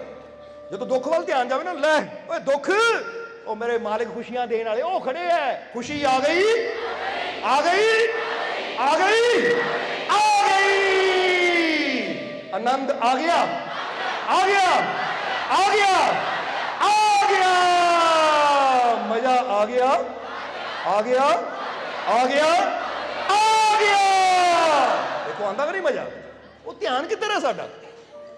ਤਾਂ ਹੁਣੇ ਹੀ ਬੰਦਾ ਸੋਚੇ ਬਿਮਾਰੀ ਆ ਗਈ, ਆ ਗਈ, ਬਿਮਾਰੀਆਂ ਨਹੀਂ ਆਣਾ, ਉਹ ਭੂਤਨੀ ਆ ਗਈ, ਉਹ ਚੜੇਲ ਆ ਗਈ, ਉਹ ਭੂਤ ਆ ਗਿਆ, ਉਹ ਮਸਾਣੀ ਆ ਗਈ, ਭਾਵੇਂ ਹੈ ਵੀ ਨਹੀਂ ਤਾਂ ਵੀ ਉਹਨਾਂ ਨੇ ਆ ਜਾਣਾ ਹੈ। ਕਿਉਂਕਿ ਚੀਜ਼ ਕਿੱਥੇ ਆ? ਸਾਡੀ ਸੋਚ ਅੰਦਰ ਹੈ, ਹਕੀਕਤ ਨਹੀਂ ਹੈ। ਭੂਤ ਕਿਤੇ ਹਕੀਕਤ 'ਚ ਨਹੀਂ ਆਈ, ਬਹੁਤ ਲੱਭਣ ਦੀ ਕੋਸ਼ਿਸ਼ ਕੀਤੀ, ਸਾਨੂੰ ਕਿਤੇ ਨਹੀਂ ਭੂਤ ਮਿਲਿਆ। ਪਰ ਇਹੀ ਹੈਰਾਨ ਹੁੰਦੇ ਆ, ਕਈਆਂ ਨੂੰ ਪਤਾ ਨਹੀਂ ਭੂਤ ਪੈਰ ਪੈਰ ਤੇ ਦਿਸਦੇ ਆ। ਔਰ ਹਰ ਪਾਸੇ ਤਾਂ ਰੱਬ ਹੈ, ਹਰ ਪਾਸੇ ਤਾਂ ਸਾਨੂੰ ਪਰਮਾਤਮਾ ਨਜ਼ਰ ਆਉਂਦਾ ਹੈ, ਸਾਨੂੰ ਤਾਂ ਕਿਤੇ ਭੂਤ ਨਜ਼ਰ ਆਇਆ ਨਹੀਂ, ਕਿਉਂਕਿ ਅੰਦਰ ਤੂੰ ਤੇ ਬਾਹਰ ਤੂੰ, ਰੋਮ ਰੋਮ ਵਿੱਚ ਤੂੰ, ਹਰ ਜਗ੍ਹਾ ਤਾਂ ਉਹੀ ਹੈ। ਔਰ ਜਿੱਥੇ ਪਰਮਾਤਮਾ ਹੋਵੇ ਉੱਥੇ ਕੁਛ ਇਦਾਂ ਦੀ ਚੀਜ਼ ਤਾਂ ਹੋ ਹੀ ਨਹੀਂ ਸਕਦੀ, ਹੈ ਹੀ ਨਹੀਂ, ਕਿਉਂਕਿ ਸਾਨੂੰ ਨਹੀਂ ਨਜ਼ਰ ਆਈ। ਅੱਜ ਤੱਕ ਬਹੁਤ ਲੱਭਣ ਦੀ ਕੋਸ਼ਿਸ਼ ਕੀਤੀ ਅਸੀਂ, ਸਾਨੂੰ ਤਾਂ ਕੋਈ ਕਹਿ ਦੇਵੇ ਨਾ ਸ਼ਮਸ਼ਾਨ 'ਚ ਅੱਧੀ ਰਾਤ ਨੂੰ ਭੂਤ ਨੱਚਦੇ ਸੀ, ਅੱਧੀ ਰਾਤ ਨੂੰ ਜਾ ਕੇ ਬਹਿ ਜਾਂਦੇ ਸੀ ਦੇਖਣ ਵਾਸਤੇ ਕਿ ਭਾਈ ਦੇਖ ਲਈਏ ਭੂਤਾਂ ਦਾ ਨਾਚ, ਦੇ ਬੰਦੇ ਦਾ ਨੱਚਦੇ ਬਹੁਤ ਦੇਖੇ, ਪਰ ਕਿੱਥੇ। ਕਮਾਲ ਦੀ ਗੱਲ ਹੈ। ਹੁਣ ਇਹ ਭੂਤ ਪ੍ਰੇਤ ਇੱਥੇ ਹੈ, ਬੋਲੋ ਸਮਝਦੇ ਹੋ ਕਿ ਨਹੀਂ? ਜਦੋਂ ਇੱਥੇ ਹੈ ਤਾਂ ਫਿਰ ਮਾੜੀ ਮਾੜੀ ਚੀਜ਼ ਨੇ ਵੀ ਡਰਾਣਾ, ਫਿਰ ਦਰਖਤ ਵੀ ਖੜਾ ਹੋਏ ਨਾ, ਉਹ ਭੂਤ ਖੜਾ ਹੈ, ਹਨੇਰੇ 'ਚ ਹੋ ਜਾਂਦਾ ਕਿ ਨਹੀਂ ਏਦਾਂ? ਇੱਕ ਤਾਂ ਫਿਲਮਾਂ ਨੇ ਏਦਾਂ ਦਾ ਕੀਤਾ, ਉਹ ਫਿਲਮਾਂ 'ਚ ਮਿਊਜ਼ਿਕ ਏਦਾਂ ਦਾ ਹੁੰਦਾ ਕਿ ਮਿਊਜ਼ਿਕ ਸੁਣ ਕੇ ਬੰਦਾ ਹੈ। ਇਹ ਡਰਨ ਵਾਲੀਆਂ ਚੀਜ਼ਾਂ ਨਾ ਦੇਖੋ, ਜੋ ਸਾਡੇ ਅੰਦਰ ਡਰ ਪੈਦਾ ਕਰੇ, ਜੋ ਸਾਡੇ ਅੰਦਰ ਨੈਗੇਟਿਵਿਟੀ ਪੈਦਾ ਕਰੇ, ਇਹ ਚੀਜ਼ ਨੂੰ ਬਿਲਕੁਲ ਬੰਦ ਕਰ ਦਿਓ। ਬਲਕਿ ਉਹ ਚੀਜ਼ ਦੇਖੋ, ਉਹ ਚੀਜ਼ ਸੁਣੋ, ਉਹ ਚੀਜ਼ ਪੜ੍ਹੋ ਜਿਹੜੀ ਸਾਡੇ ਅੰਦਰ ਪੋਜ਼ਿਟਿਵਿਟੀ ਲਿਆਵੇ। ਬੋਲੋ ਸਮਝਦੇ ਹੋ ਕਿ ਨਹੀਂ? ਇਹਦਾ ਸੱਚ ਦੱਸਿਓ, ਅੱਜ ਹੀ ਕਰਕੇ ਦੇਖ ਲਿਓ, ਰਾਤ ਨੂੰ ਕੋਈ ਡਰਾਣੀ ਫਿਲਮ ਦੇਖ ਲਿਓ ਤੁਸੀਂ, ਔਰ ਫਿਰ ਦੇਖਿਓ ਰਾਤ ਨੂੰ ਬਾਥਰੂਮ ਜਾਣ ਲੱਗੇ ਵੀ ਡਰ ਲੱਗਣਾ ਤੁਹਾਨੂੰ। ਬੋਲੋ ਹੁੰਦਾ ਕਿ ਨਹੀਂ ਏਦਾਂ? ਤਾਂ ਫਿਰ ਆਪਣੇ ਆਪ ਨੂੰ ਡਰਾਉਣ ਵਾਸਤੇ ਕਿਉਂ ਤਿਆਰੀ ਕਰਨੀ? ਕਿਉਂ ਆਪਣੇ ਆਪ ਨੂੰ ਡਰਾਉਣ ਵਾਲੀਆਂ ਚੀਜ਼ਾਂ ਦੇਖਣੀਆਂ? ਉਹ ਦੇਖਣੀ ਨਾ ਬਹਾਦਰ ਬਣਾਉਣ ਵਾਲੀ ਚੀਜ਼ ਦੇਖੋ, ਕਿ ਜੋ ਮੇਰੇ ਅੰਦਰ ਹਿੰਮਤ ਪੈਦਾ ਕਰੇ, ਜੋ ਮੇਰੇ ਅੰਦਰ ਹੌਸਲਾ ਪੈਦਾ ਕਰੇ, ਜੋ ਮੇਰੇ ਅੰਦਰ ਸਾਹਸ ਪੈਦਾ ਕਰੇ, ਜੋ ਮੇਰੇ ਅੰਦਰ ਮੇਰੇ ਮਾਲਿਕ ਦਾ ਪ੍ਰੇਮ ਪੈਦਾ ਕਰੇ। ਦੇਖਣਾ ਹੈ ਤਾਂ ਉਹ ਚੀਜ਼ ਦੇਖਣੀ ਹੈ, ਸੁਣਨੀ ਹੈ ਤਾਂ ਉਹ ਚੀਜ਼ ਸੁਣਨੀ ਹੈ, ਕਰਨੀ ਹੈ ਤਾਂ ਉਹ ਚੀਜ਼ ਕਰਨੀ ਹੈ ਜੋ ਮੈਨੂੰ ਬਹਾਦਰ ਬਣਾਵੇ, ਨਾ ਕਿ ਡਰਪੋਕ। ਕਿਉਂਕਿ ਨਿਆਣਿਆਂ ਨੂੰ ਦੇਖਿਆ, ਨਿਆਣੇ ਪਹਿਲਾਂ ਭੂਤ ਦੀ ਫਿਲਮ ਦੇਖਣਗੇ, ਬਾਅਦ ਚੋਂ ਬਾਥਰੂਮ ਜਾਣ ਲੱਗਿਆ ਡਰਨਗੇ, ਔਰ ਬਿਸਤਰ ਤੇ ਹੀ। ਤੇ ਪੁੱਛੋ ਕੀ ਗੱਲ ਹੋਈ? ਰਾਤੀ ਭੂਤ ਦੀ ਫਿਲਮ ਦੇਖੀ ਸੀ, ਜ਼ਰੂਰੀ ਦੇਖਣੀ ਹੈ ਕਿ ਆਪਣਾ ਬਿਸਤਰ ਹੀ ਗਿੱਲਾ ਕਰਦਾ ਫਿਰੇ? ਇਹ ਕੋਈ ਬਹਾਦਰੀ ਦੀ ਗੱਲ ਹੈ? ਕਿਉਂਕਿ ਇਦਾਂ ਦੇ ਬੱਚੇ ਵੀ ਦੇਖੇ ਹੈ। ਸੋ ਇਦਾਂ ਦੀਆਂ ਚੀਜ਼ਾਂ ਆਪ ਵੀ ਦੇਖਣੀਆਂ ਬੰਦ ਕਰੋ ਤਾਂ ਆਪਣੇ ਬੱਚਿਆਂ ਨੂੰ ਵੀ ਦਿਖਾਣੀਆਂ, ਕਿਉਂਕਿ ਮਾਈਂਡ ਹੈ, ਮਾਈਂਡ ਨੇ ਜਿਹੜੀ ਚੀਜ਼ ਦੇਖ ਲਈ ਉਹਨੂੰ ਬੜੀ ਜਲਦੀ ਪਕੜ ਲੈਂਦਾ ਹੈ। ਔਰ ਫਿਰ ਇਹਦੀ ਇੱਕ ਆਦਤ ਹੈ, ਚੰਗੀ ਚੀਜ਼ ਨੂੰ ਨਹੀਂ ਜਲਦੀ ਫੜਦਾ, ਬੁਰੀ ਚੀਜ਼ ਨੂੰ ਜਲਦੀ ਪਕੜ ਲੈਂਦਾ ਹੈ। ਹੁਣ ਕਿੰਨੀ ਵਾਰੀ ਗੁਰੂ ਰਹਿਬਰ ਕਹਿੰਦੇ ਹਰ ਜਗ੍ਹਾ ਰੱਬ ਹੈ, ਹਰ ਜਗ੍ਹਾ ਭਗਵਾਨ ਹੈ, ਉਹਨੂੰ ਨਹੀਂ ਪਕੜਦਾ। ਪਰ ਜੇ ਇੱਕ ਵਾਰੀ ਕਹਿ ਦੋ ਨਾ ਉੱਥੇ ਭੂਤ ਹੈ, ਬਸ ਉਹ ਚੀਜ਼ ਫੜ ਲੈਣੀ, ਸ਼ਮਸ਼ਾਨ 'ਚ ਭੂਤ ਹੈ, ਉਹ ਫੜ ਲੈਣੀ। ਤੇ ਇਹ ਨਹੀਂ ਸੁਣਨਾ ਕਿ ਗੁਰੂ ਰਹਿਬਰ ਕੀ ਕਹਿੰਦੇ ਕਿ ਹਰ ਜਗ੍ਹਾ ਉਹ ਪਰਮਾਤਮਾ ਭਗਵਾਨ ਹੈ, ਉੱਤੇ ਯਕੀਨ ਨਹੀਂ ਕਰਨਾ, ਮਾੜੀ ਚੀਜ਼ ਤੇ ਯਕੀਨ ਕਰ ਲੈਣਾ। ਬੋਲੋ ਸਮਝਦੇ ਹੋ ਕਿ ਨਹੀਂ? ਐਸੇ ਕਈ ਵਾਰ ਤਾਂ ਨਿੰਬੂਆਂ ਤੇ ਯਕੀਨ ਕਰਨਾ ਕਿ ਪਿਆ ਹੋਵੇ ਤਾਂ ਸੋਚੋ ਨਿੰਬੂ ਅੰਦਰ ਵੀ ਤਾਂ ਪਰਮਾਤਮਾ ਹੈ, ਲੈ ਇਹਨਾਂ ਕੀ ਮੇਰਾ ਵਿਗਾੜ ਲੈਣਾ ਯਾਰ, ਇਹਦੇ ਅੰਦਰ ਵੀ ਤਾਂ ਰੱਬ ਹੀ ਹੈ ਨਾ। ਜੇ ਰੱਬ ਸਮਝ ਲੈ ਤਾਂ ਉਹਦੇ ਅੰਦਰੋਂ ਵੀ, ਨਾਮਦੇਵ ਜੀ ਨੂੰ ਕੁੱਤੇ 'ਚ ਨਹੀਂ ਮਿਲਿਆ, ਦੌੜੇ ਨਾ ਕੁੱਤੇ ਮਗਰ। ਇਦਾਂ ਦੀਆਂ ਕਈ ਜੀਂਦੀਆਂ ਜਾਗਦੀਆਂ ਮਿਸਾਲਾਂ ਹੈ ਦੁਨੀਆ ਤੇ ਕਿ ਧੰਨੇ ਨੇ ਪੱਥਰ ਅੰਦਰੋਂ ਹੀ ਪਾ ਲਿਆ ਕਿ ਨਹੀਂ ਰੱਬ ਨੂੰ। ਹੁਣ ਦੱਸਣਾ ਕੀ ਚਾਹੁੰਦੇ ਆ ਕਿ ਇਹ ਤਾਂ ਆਪਣਾ ਵਿਸ਼ਵਾਸ ਹੈ। ਜੇ ਇਨਸਾਨ ਦਾ ਯਕੀਨ ਹੋਵੇ, ਵਿਸ਼ਵਾਸ ਹੋਵੇ, ਤਾਂ ਪੱਥਰ 'ਚੋਂ ਵੀ ਉਹਨੂੰ ਰੱਬ ਹੀ ਦੀਦਾ ਹੈ। ਤਾਂ ਜਿਹਨੂੰ ਵਿਸ਼ਵਾਸ ਹੀ ਨੈਗੇਟਿਵਿਟੀ ਤੇ ਹੋਵੇ, ਪੱਥਰ ਵੀ ਪਿਆ ਹੋਵੇ ਨਾ, ਭੂਤ ਹੀ ਹੈ। ਉਹ ਸਮਝਦੇ ਹੋ? ਇਸ ਕਰਕੇ ਜੇ ਸੋਚਣਾ ਹੀ ਹੈ ਤਾਂ ਫਿਰ ਆਪਣੀ ਜੀਵਨ 'ਚ ਉਹ ਸੋਚਾਂ ਨਾਲ ਜੁੜੀਏ ਜੋ ਖੁਸ਼ੀ ਦੇਵੇ, ਜੋ ਆਨੰਦ ਦੇਵੇ, ਜੋ ਸਾਹਸ ਦੇਵੇ, ਜੋ ਸਾਨੂੰ ਆਨੰਦ ਨਾਲ ਭਰਪੂਰ ਕਰੇ। ਸੋਚ ਨੂੰ ਉੱਥੇ ਰੱਖੋ, ਨਹੀਂ ਤਾਂ ਉਹੀ ਹਾਲ ਹੋਣਾ ਹੈ ਜਿਹਦਾ ਉਹ ਐਕਸਪੈਰੀਮੈਂਟ ਹੋਇਆ ਕਿ 10 ਬੰਦੇ ਰੋ ਰਹੇ ਹੈ, ਹਾਲਾਂਕਿ ਉੱਥੇ ਕੋਈ ਦੁੱਖ, ਕਿਸੇ ਨੇ ਉਹਨਾਂ ਦੇ ਦੰਦੀ ਨਹੀਂ ਵੱਢੀ ਸੀ ਜਾਂ ਕਿਸੇ ਨੇ ਉਹਨਾਂ ਨੂੰ ਕੋਈ ਚਪੇੜ ਨਹੀਂ ਮਾਰੀ ਸੀ ਕਿ ਰੋਣ, ਸਿਰਫ ਸੋਚ ਕੀਤੀ ਸੀ। ਸੋਚ ਕਿ ਮੈਂ ਦੁੱਖ ਨੂੰ ਯਾਦ ਕਰ ਰਿਹਾ, ਕਿਤੇ ਇਦਾਂ ਨਾ ਹੋ ਜਾਵੇ।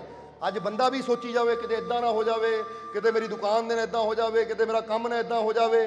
ਹੁਣ ਇਹ ਖਾਵਾਂ ਖਾ ਦੀਆਂ ਸੋਚਾਂ ਜਿਹਨੂੰ ਸੋਚ ਕੇ ਬੰਦਾ ਦੁਖੀ ਹੁੰਦਾ ਰਹਿੰਦਾ ਹੈ। ਫਿਰ ਬੰਦਾ ਕਿਉਂ ਨਹੀਂ ਸੋਚਦਾ ਕਿ ਜਦੋਂ ਮਨ ਕਵੇ ਕਿਤੇ ਉਹ ਨਹੀਂ ਹੋ ਸਕਦਾ ਮੇਰੇ ਨਾਲ ਮਾੜਾ, ਕਿਉਂਕਿ ਮੇਰਾ ਮਾਲਿਕ ਮੇਰਾ ਬੁਰਾ ਕਦੀ ਹੋ ਹੀ ਨਹੀਂ ਸਕਦਾ, ਕਿਉਂਕਿ ਮੇਰਾ ਮਾਲਿਕ ਮੇਰੇ ਨਾਲ ਜੋ ਹੋਏਗਾ ਅੱਛਾ ਹੋਏਗਾ, ਕਿਉਂਕਿ ਮੇਰਾ ਮਾਲਿਕ ਉਹ ਜਦ ਏਡਾ ਵੱਡਾ ਮਾਲਿਕ, ਏਡੀ ਵੱਡੀ ਸ਼ਕਤੀ ਮੇਰੇ ਨਾਲ ਹੈ, ਤਾਂ ਕਿਹਦੀ ਹਿੰਮਤ ਹੈ ਜੋ ਮੇਰਾ ਬੁਰਾ ਕਰ ਸਕੇ। ਇਦਾਂ ਦਾ ਵਿਸ਼ਵਾਸ ਕਰੋ ਆਪਣੇ ਅੰਦਰ ਪੈਦਾ, ਇਦਾਂ ਦੀ ਮੁਹੱਬਤ ਕਰੋ ਆਪਣੇ ਅੰਦਰ ਪੈਦਾ। ਇਸ ਲਈ ਨਾ ਭਰਮਾਂ ਨੂੰ ਅੱਜ ਤੋਂ ਕਹਿ ਦਿਓ ਛੱਡਣਾ ਕਿ ਨਹੀਂ। ਵਿਸ਼ਵਾਸ ਕਰੋ ਮਾਲਿਕ ਤੇ, ਉਹਦੀ ਰਹਿਮਤ ਤੇ ਕਿ ਹਰ ਜਗ੍ਹਾ, ਹਰ ਪਲ, ਹਰ ਘੜੀ ਮੇਰਾ ਮਾਲਿਕ ਔਰ ਹਰ ਜਗ੍ਹਾ ਮੇਰਾ ਮਾਲਿਕ ਹੀ ਹੈ। ਔਰ ਜਿੱਥੇ ਮੇਰਾ ਮਾਲਿਕ ਉੱਥੇ ਬੁਰਾ ਕੁਛ, ਔਰ ਮੈਂ ਮੰਨਦਾ ਹੀ ਨਹੀਂ ਬੁਰਾ ਹੈ।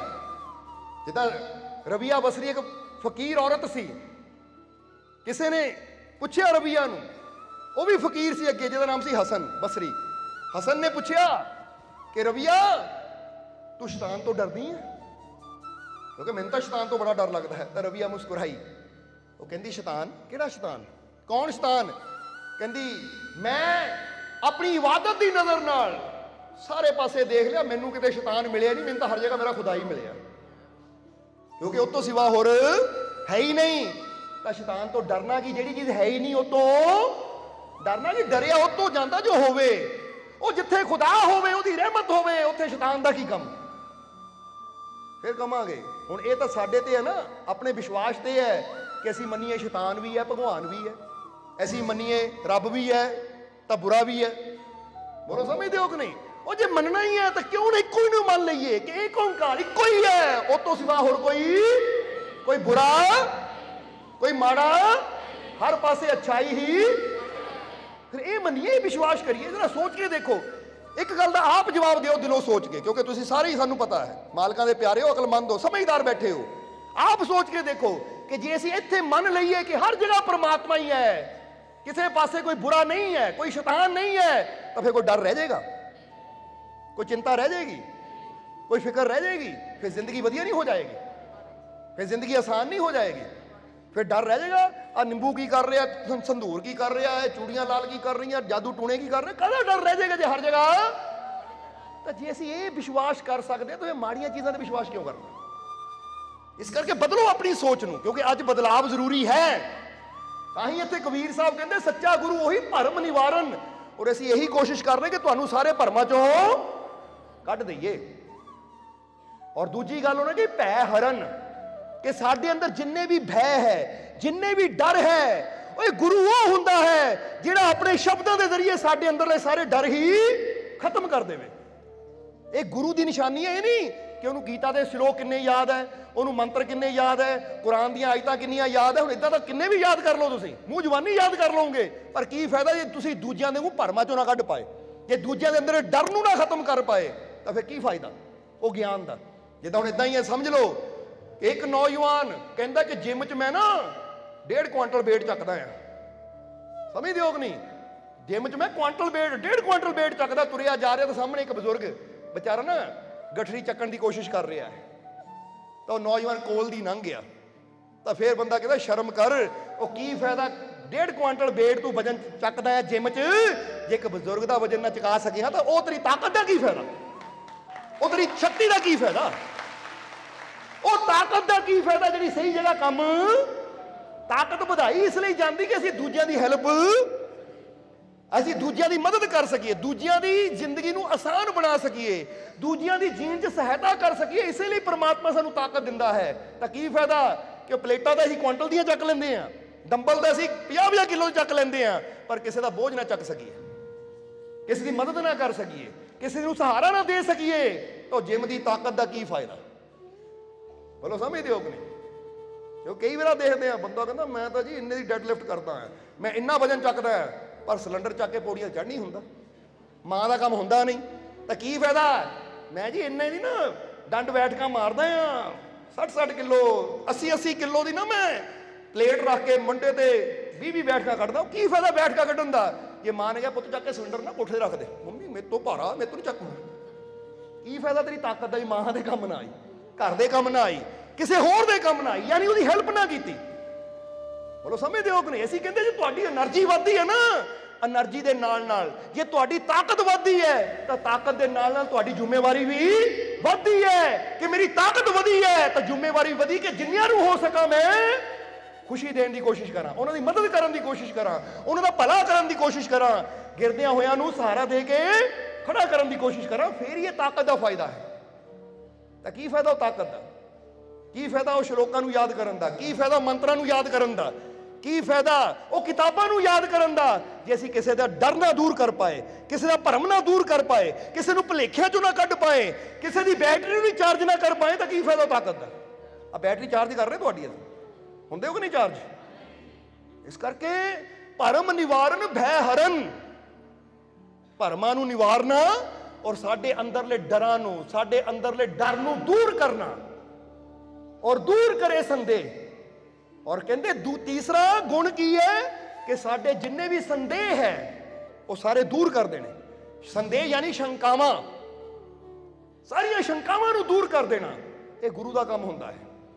ਇਹੀ ਹੁੰਦਾ ਸੱਚਾ ਸਤਿਗੁਰ। ਜਿਹਦੇ ਅੰਦਰ ਇਹ ਗੁਣ ਹੈ, ਕਬੀਰ ਸਾਹਿਬ ਕਹਿੰਦੇ ਉਹਨੂੰ ਗੁਰੂ ਬਣਾਈ। ਇਹ ਨਾ ਦੇਖੀ ਇਹਨੂੰ ਕਿਤਾਬ ਆਂਦੀ ਹੈ ਕਿ ਨਹੀਂ ਆਂਦੀ, ਇਹਨੂੰ ਮੰਤਰ ਆਂਦੇ ਜਾਂ ਨਹੀਂ ਆਂਦੇ, ਇਹਨੂੰ ਸ਼ਲੋਕ ਆਂਦੇ ਆ ਜਾਂ ਨਹੀਂ ਆਂਦੇ।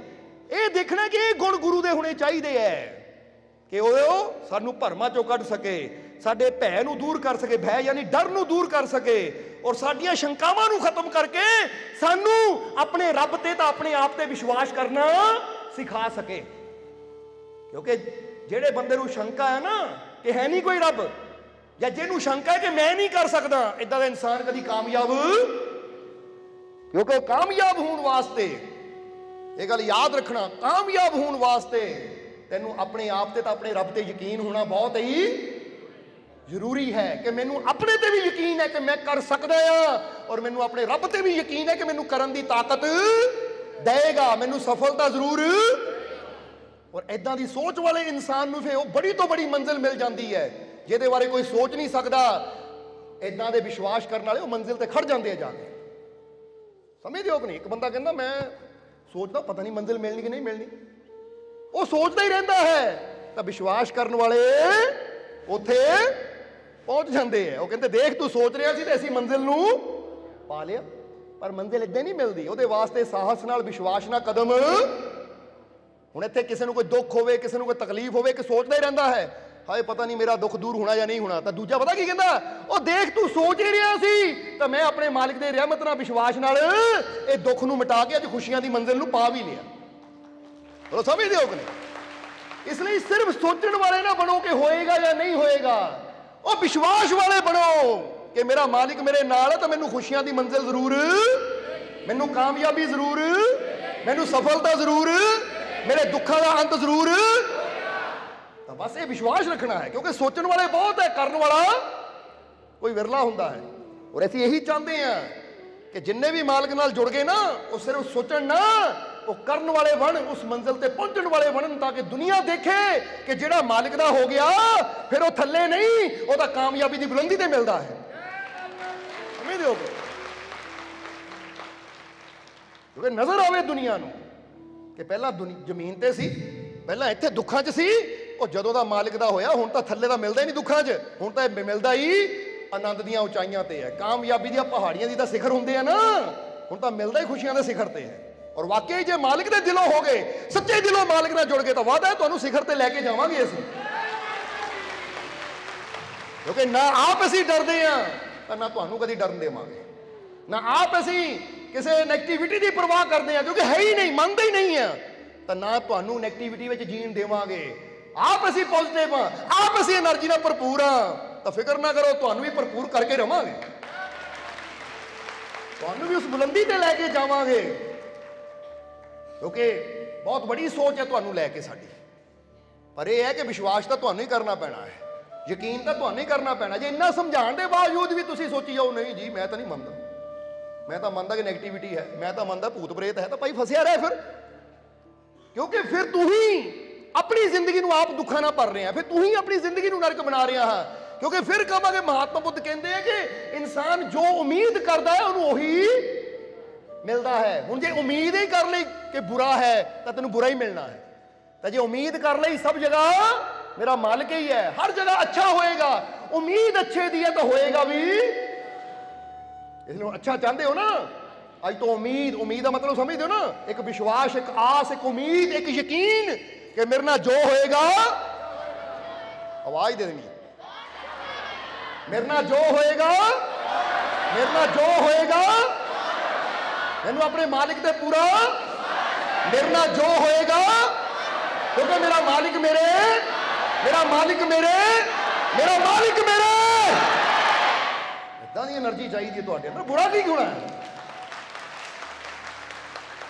ਇੰਨਾ ਜੋਸ਼ ਲਿਆਓ ਆਪਣੇ ਅੰਦਰ, ਇਹ ਯਕੀਨ ਲਿਆਓ ਆਪਣੇ ਅੰਦਰ ਕਿ ਮੈਨੂੰ ਪੂਰੀ ਉਮੀਦ ਹੈ। ਕੋਈ ਪੁੱਛੇ ਨਾ ਕੀ ਬਣੇਗਾ, ਉਹ ਭਾਈ ਤੇਰਾ ਨਹੀਂ ਮੈਨੂੰ ਪਤਾ, ਮੈਨੂੰ ਪੂਰੀ ਉਮੀਦ ਹੈ ਕਿ ਮੇਰਾ ਜੋ ਹੋਏਗਾ ਅੱਛਾ ਹੀ ਹੋਏਗਾ, ਹਰ ਜਗ੍ਹਾ ਮੈਨੂੰ ਸਫਲਤਾ ਮਿਲੇਗੀ, ਕਿਉਂਕਿ ਮੈਂ ਇੱਕ ਵਿਸ਼ਵਾਸ ਨਾਲ, ਇੱਕ ਯਕੀਨ ਨਾਲ ਚੱਲ ਰਿਹਾ ਹਾਂ। ਔਰ ਯਕੀਨ ਕਰਨ ਵਾਲਿਆਂ ਦੀ ਕਦੀ ਹਾਰ। ਇਸ ਲਈ ਅੰਦਰ ਜਨੂਨ ਚਾਹੀਦਾ ਜਿੱਤ ਦਾ, ਅੰਦਰ ਜਨੂਨ ਚਾਹੀਦਾ ਆਪਣੀ ਮੰਜ਼ਿਲ ਨੂੰ ਪਾਉਣ ਦਾ, ਤਾਂ ਮੰਜ਼ਿਲ ਮਿਲਦੀ ਵੀ ਜ਼ਰੂਰ ਹੈ। ਬੋਲੋ ਸਮਝਦੇ ਹੋ ਕਿ ਨਹੀਂ? ਕਹਿੰਦੇ ਨਾ ਜਿਸ ਆਦਮੀ ਨੇ ਪਹਿਲਾ ਚੰਦਰਮੇ ਤੇ ਕਦਮ ਰੱਖਿਆ ਉਹਦਾ ਨਾਮ ਕੀ ਸੀ? ਨੀਲ ਆਰਮਸਟਰੋਂਗ। ਜ਼ਰਾ ਗੌਰ ਕਰਨਾ, ਬਚਪਨ 'ਚ ਜਦੋਂ ਨਾ ਸਟੂਡੈਂਟ ਸੀ, ਯਾਨੀ ਸਕੂਲੇ ਜਾਂਦਾ ਸੀ, ਤਾਂ ਉਹ ਦੱਸਦਾ ਹੈ ਕਿ ਜਦੋਂ ਵੀ ਮੈਂ ਚੰਦਰਮੇ ਨੂੰ ਦੇਖਣਾ ਮੇਰੇ ਅੰਦਰ ਇੱਕ ਇੱਛਾ ਸੀ, ਕਿਉਂਕਿ ਕੋਈ ਵੀ ਚੀਜ਼ ਐਵੇਂ ਨਹੀਂ ਮਿਲ ਜਾਂਦੀ। ਜਿਹੜੀ ਚੀਜ਼ ਦੀ ਬੰਦਾ ਉਮੀਦ ਕਰਦਾ ਆ ਉਹੀ ਮਿਲਦੀ ਹੈ ਉਹਨੂੰ। ਕਹਿੰਦਾ ਬਚਪਨ 'ਚ ਜਦੋਂ ਮੈਂ ਰਾਤ ਨੂੰ ਚੰਦਰਮੇ ਨੂੰ ਦੇਖਣਾ ਤਾਂ ਮੈਂ ਇਹਨੂੰ ਦੇਖ ਕੇ ਕਹਿਣਾ ਕਿ ਚੰਦਰਮੇ ਤੇ ਬੰਦਾ ਜਾ ਸਕਦਾ ਹੈ। ਹਾਲਾਂਕਿ ਬੱਚਾ ਸੀ। ਤਾਂ ਇੱਕ ਦਿਨ ਮੈਨੂੰ ਸਕੂਲ ਦੇ ਵਿੱਚ ਪੁੱਛਿਆ ਗਿਆ, ਮੇਰੇ ਸਾਥੀਆਂ ਨੇ, ਤੂੰ ਕੀ ਕਰਨਾ ਬੜਾ ਹੋ ਕੇ? ਤਾਂ ਉਹਨਾਂ ਕਿਹਾ ਮੈਂ ਚੰਦਰਮੇ ਤੇ ਜਾਣਾ ਹੈ, ਮੈਂ ਚੰਦ ਤੇ, ਜਦੋਂ ਬੱਚੇ ਗਈ ਹੁੰਦੇ ਨਾ, ਮੈਂ ਚੰਦਰਮੇ ਤੇ ਜਾਣਾ, ਮੈਂ ਬੱਦਲਾਂ ਤੇ ਜਾਣਾ ਹੈ, ਮੈਂ ਇਦਾਂ ਕਰਨਾ, ਮੈਂ ਉਦਾਂ ਕਰਨਾ ਹੈ। ਤਾਂ ਕਹਿੰਦੇ ਸਕੂਲ ਦੇ ਸਟੂਡੈਂਟਾਂ ਨੇ, ਮੇਰੇ ਸਾਥੀਆਂ ਨੇ ਮਜ਼ਾਕ ਉਡਾ ਲਿਆ, ਚੰਦ ਤੇ ਵੀ ਕੋਈ ਜਾਂਦਾ ਹੈ, ਚੰਦ ਤੇ ਵੀ ਕੋਈ ਜਾਂਦਾ ਹੈ। ਕਹਿੰਦੇ ਮਜ਼ਾਕ ਉਡਾਇਆ ਮੇਰਾ, ਪਰ ਮੇਰੀ ਇੱਕ ਅੰਦਰੋਂ ਭਾਵਨਾ ਸੀ ਮੈਂ ਚੰਦ ਤੇ ਜਾਣਾ ਹੀ ਹੈ, ਜਾਣਾ ਹੈ ਮੈਂ ਚੰਦ ਤੇ, ਕੁਛ ਵੀ ਹੋ ਜਾਵੇ। ਫਿਰ ਜਿੱਦਾਂ ਜਿੱਦਾਂ ਮੈਨੂੰ ਸਮਝ ਆਈ, ਮੇਰਾ ਹੋਰ ਮਨ ਦੇ ਵਿੱਚ ਇੱਕ ਵਿਸ਼ਵਾਸ ਵੱਧਦਾ ਗਿਆ ਕਿ ਮੈਂ ਇਹ ਕੰਮ ਕਰਨਾ ਹੀ ਹੈ, ਜਿਹੜਾ ਕਿਸੇ ਨੇ ਨਹੀਂ ਕੀਤਾ। ਕਹਿੰਦੇ ਅੱਜ ਤੱਕ ਕੋਈ ਚੰਦ ਤੇ ਨਹੀਂ ਗਿਆ। ਉਹ ਕਹਿੰਦਾ ਮੇਰੇ ਅੰਦਰੋਂ ਆਂਦਾ ਸੀ ਕਿ ਜਿਹੜਾ ਕੰਮ ਕਿਸੇ ਨੇ ਨਹੀਂ ਕੀਤਾ ਮੈਂ ਕਰਕੇ ਦਿਖਾਣਾ ਹੈ। ਕਹਿੰਦੇ ਫਿਰ ਮੈਂ ਪੜ੍ਹਨਾ ਸ਼ੁਰੂ ਕੀਤਾ ਕਿ ਚੰਦ ਤੇ ਜਾਣ ਵਾਸਤੇ ਕਰਨਾ ਕੀ ਪੈਣਾ ਹੈ, ਕਿਹੜਾ ਕੰਮ ਕਰਨਾ ਪੈਣਾ ਹੈ। ਫਿਰ ਆਇਆ ਕਿ ਸਾਇੰਟਿਸਟ ਬਣਨਾ ਪੈਣਾ ਹੈ, ਐਸਟਰੋਨੌਟ ਵਗੈਰਾ ਜੋ ਵੀ ਹੁੰਦੇ।